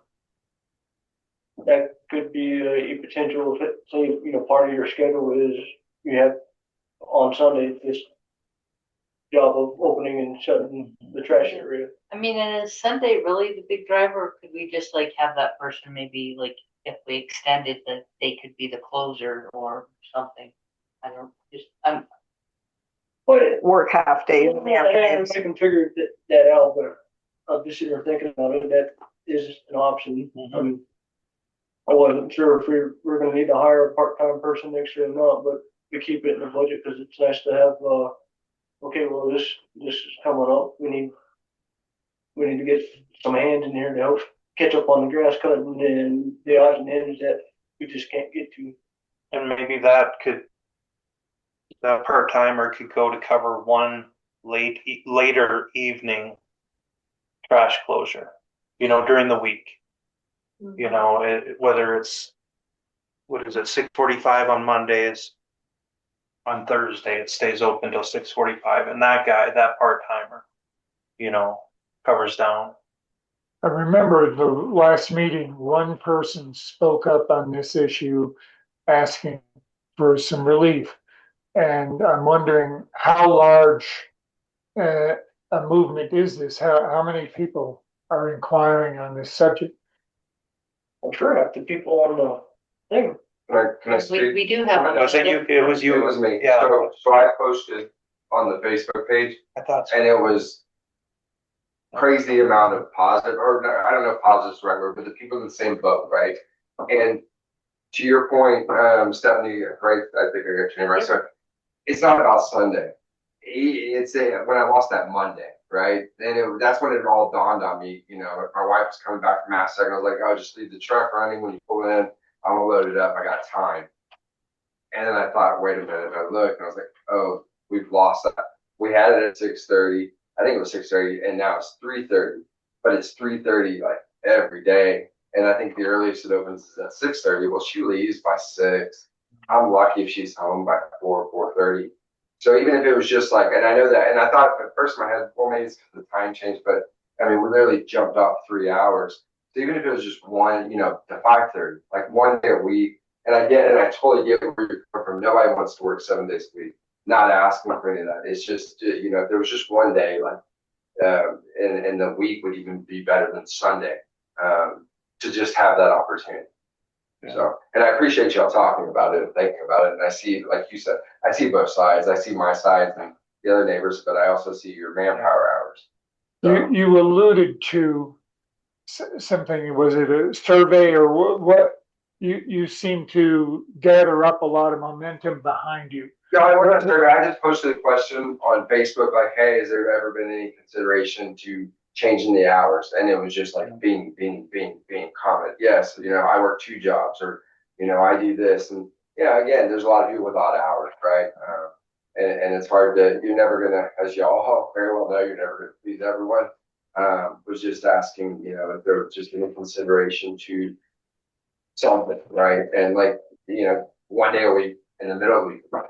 2 days, just an option, And I'm not calling you out. Like when Corey was a board member, we talked about it then too. And then, this is where, now Corey running the employees, like now he gets that aspect of understanding that side of it too. And it really, like, we do take it seriously, and we talk about it. And this is whether it was it was your post that spurred this conversation. And if there's any fudging like we talked about, I mean, I think, Corey's the right guy to really take a look at it. Daryl's the right guy to take a look at it. And it is being taken seriously. No, I know it is. And I think I made a comment too, with all the other stuff going on, and plus seeing everyone, all the other feedback, like mine, it's like, this seems like an easy win, right? It's low hanging fruit. Make an hour shift somewhere. I think your part-time idea is great. I don't know your budget or how y'all do it, but just, again, one day a week when it's there. Because if I happen to be out of town for the weekend, I do travel a lot. It's for the whole next week, right? I can't leave it outside, or I got to deal with critters, and my garage starts getting filled up, and I had to tear off a bear because it got left in my truck because I forgot the hours. Yeah. And it's just one of those things that you're not gonna always rely on a neighbor. Hey, take my trash down. You're available today. So I appreciate the consideration, Daryl, Corey. I appreciate it, and we'll do whatever we can. And so, Do you Is there think that, a way a part-timer could be integrated in the schedule in a way that would release one of your certified operators? As you said, you have to run the backhoe to handle this stuff. Clearly, we're not going to be hiring a certified operator to be a part-timer. How could that work? but have we had an equipment operator as a part timer before? Yes. Like, it's not without possibility. No, I mean, we can hire somebody and then we can train them how to run the back. We don't necessarily need to be a certified heavy equipment operator, because, I mean, let's face it, hose a hose. Most of our employees are going through training right now, to learn how to run this equipment. what about like on a Wednesday, Thursday, Friday, you hire a part-timer for 3 days a week and keep it open until 6:30? I'm sorry, I didn't hear the days. Wednesday, Thursday, Friday. And they would be the ones, your people would go home and this part-timer would stay here, those 3 days. Maybe somebody just wants 3 days a week or 4 days a week. Only concern I have about is what about when that part-timer quits or that part-timer is not there? Yeah. And that puts the strain back on you. Yeah. I mean, I totally think even with maybe not even, again, like I said, I would like to discuss this with my guys, but I think 1 day a week is something we can definitely talk about. And I would think something maybe like Wednesday, so like in between the weeks. So not so much. Well, think about it, and if it works, great. And if I've seen people going to the trash and their pickup trucks are absolutely loaded and for the backs of their cars. So the only thing I can think of is yeah. And one of the things, trash and take it. I think that's one of the things we need to keep in mind too is we ran into this last year, people bringing in their slash right 3:30, and then they're there till an hour and a half offloading a trailer, and we have a guy sitting there waiting to shut a gate for an hour and a half. That's why it was actually changed from four, it used to be four. Back in 2016, I think it's when it stopped, 2016, and then it stopped it. And now it's because they were having a way around. Yeah. Okay. Any other public comments on that? Crash hours?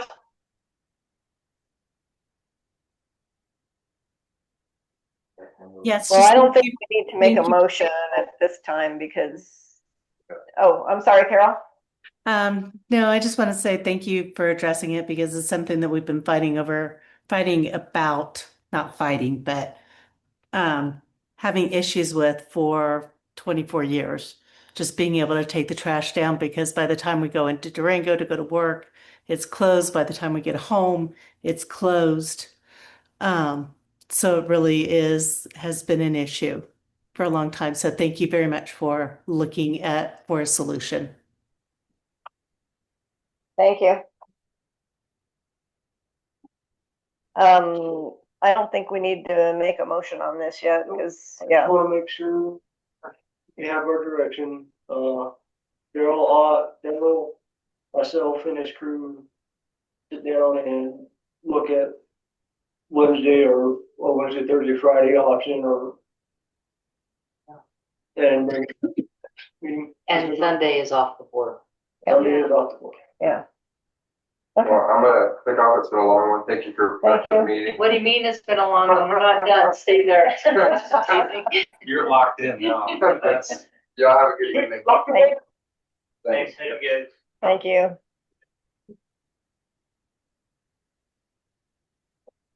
Okay, we're gonna move on to the mail stop fee presentation from Corey. Okay, so we've had a couple inquiries about, a mailbox fee exemption or something of that nature. And, the way I look at this is every property that has had a house built on it is issued a post office box by the postmaster.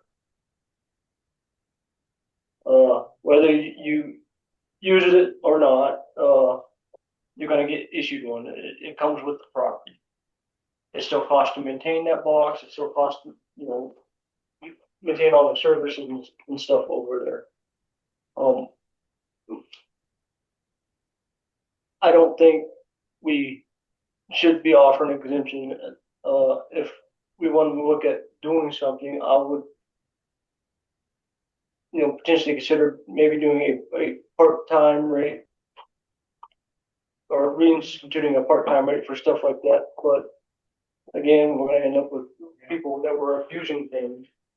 And if we institute a part-time rate on the mill stop, have a good night. They're going to start coming back for, part-time rate on the road for the water and sewer, and those ones just they can't absorb a part-time rate.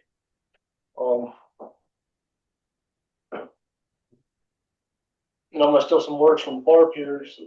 Every time you pay sales tax or you go register your vehicle, you're paying taxes for a road that you're never going to drive on. You might one day, but you're never going to drive on it. So, in essence, you're still paying, being part of this neighborhood, owning your property here. You're still responsible for sharing the cost of the upkeep, in my opinion. That is my opinion also. I don't think we should go with part-time rates. I think everybody. It's a headache. Hmm? I don't, it's a headache. Yeah. Well, I think this goes back to what we talked about with the water and sewer fees as a part-time rate. These houses still are connected to that system. Yes. The mailboxes still are connected to that house. Like I experienced with our empty lot, mail was being stuck in there wrongly. Talked to the post office and I said, I'll take the key just to secure it. She's like, well, if there's not a house, you're not supposed to have it. But I think once you start establishing part-time rates, you start being that community that's designed for part-time residents. Not saying that's a bad thing, but if you're buying into the community, you need to buy into this community, whether it's water, sewer, trash, or mail. You're buying into the community, and that fee goes to help this community maintain the post office, the mailboxes, whatever. Me personally, like we've seen a lot of changes within the last 5 years from part-timers moving into this community. And whether it's getting those part-time rates that we dissolved, we're incentivizing that kind of cheat code. And I want people to understand that you can call these fees or taxes or whatever, but you're buying into Forest Lakes Metro District. Your money goes to support this community, and you should be proud of it. And those people are responsible for all the things that come along with it, including the mail fee. So I do not agree with going to a part-time rate for anybody in this situation or any Exemption. Huh? Or any exemption. Yeah. Yeah. That's my 2 cents. Anybody else on the? Yeah, I agree with that rationale. I mean, I love the idea that you are buying into Forest Lake. You don't get to pay part-time taxes on your property. It is a community, and if you want to be here, you need to be a part of the community. I would not support part-time rates for any of our services. Right. The service is provided. End of story. You know, you have a lot with a home on it. You are provided with that service. You know, it's not like kind of sort of. It's there for you. I would actually go to favor of the opposite of charging part-timers more, but we can get into that discussion at another time. And that comes from somebody who's owned property in another location. I would understand that. And they are more susceptible to speeding than our regular residents. So. Okay, so now, any more board discussion on the mail stop fee? I don't think so. Okay. Public comments, anybody online? We've lost everybody in the room except Robin. Robert Kissel, as a resident, I agree with what you guys are saying. Absolutely. No charities on mailboxes or no. Keep it. Anybody online? Sure. Doesn't look like it. Josh just raised his hand. Josh Sherwood at 801 Forest Lakes Drive. Sorry, Josh. That's fine. I agree. I like the idea of buying into a community as a whole and that there's not a part-time thing with it. I think that's great.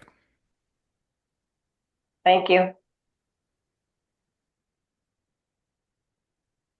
Well, doesn't look like anybody else. All right.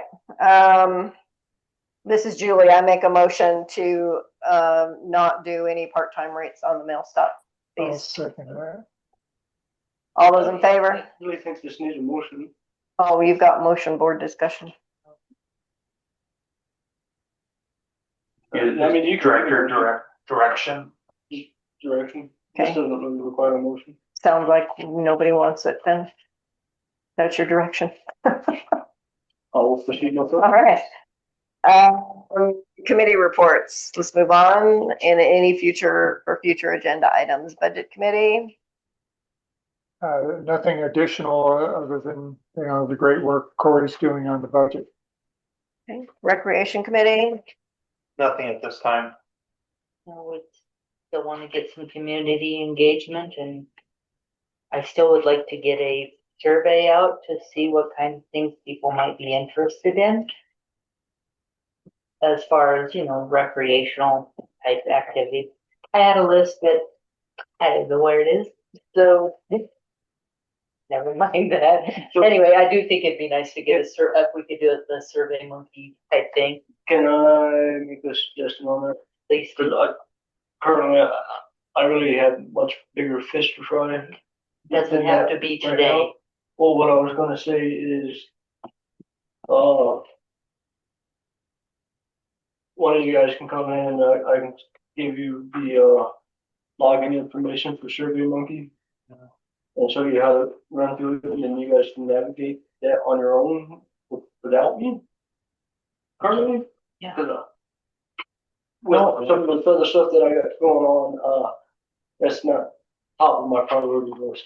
Well, Something sooner than later. That's an IT issue, Corey. We shouldn't be giving out logins. I can create them and all do. Okay. And it can wait. It's just something that. Re-engaging the rec committee that we had before eventually. Yeah. And I was. Right, part too, so. Yeah, but you got a lot on your plate too. Yeah. I mean, certainly, You I ain't doing think, nothing. I think the plate is pretty full for a lot of people. I just wanted to put it out there. Yeah. It can happen at the beginning of next year. It's not having to happen before the end of the year. Not pressing. There was an interesting post on Facebook that I might reach out and engage somebody doing college work. Did you see that? I saw Yeah. Again, yeah, it's just, it'd be nice maybe in the new year to start that back up. Yeah, because it's still winter months, people can still get, involved, and then maybe come spring, we'll actually have some implementable ideas.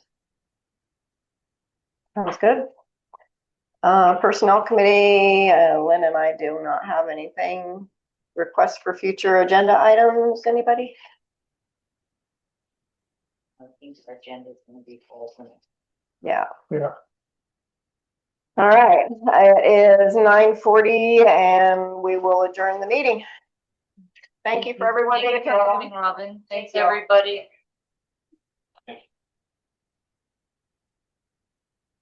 Thanks for attending, everybody online that's still there.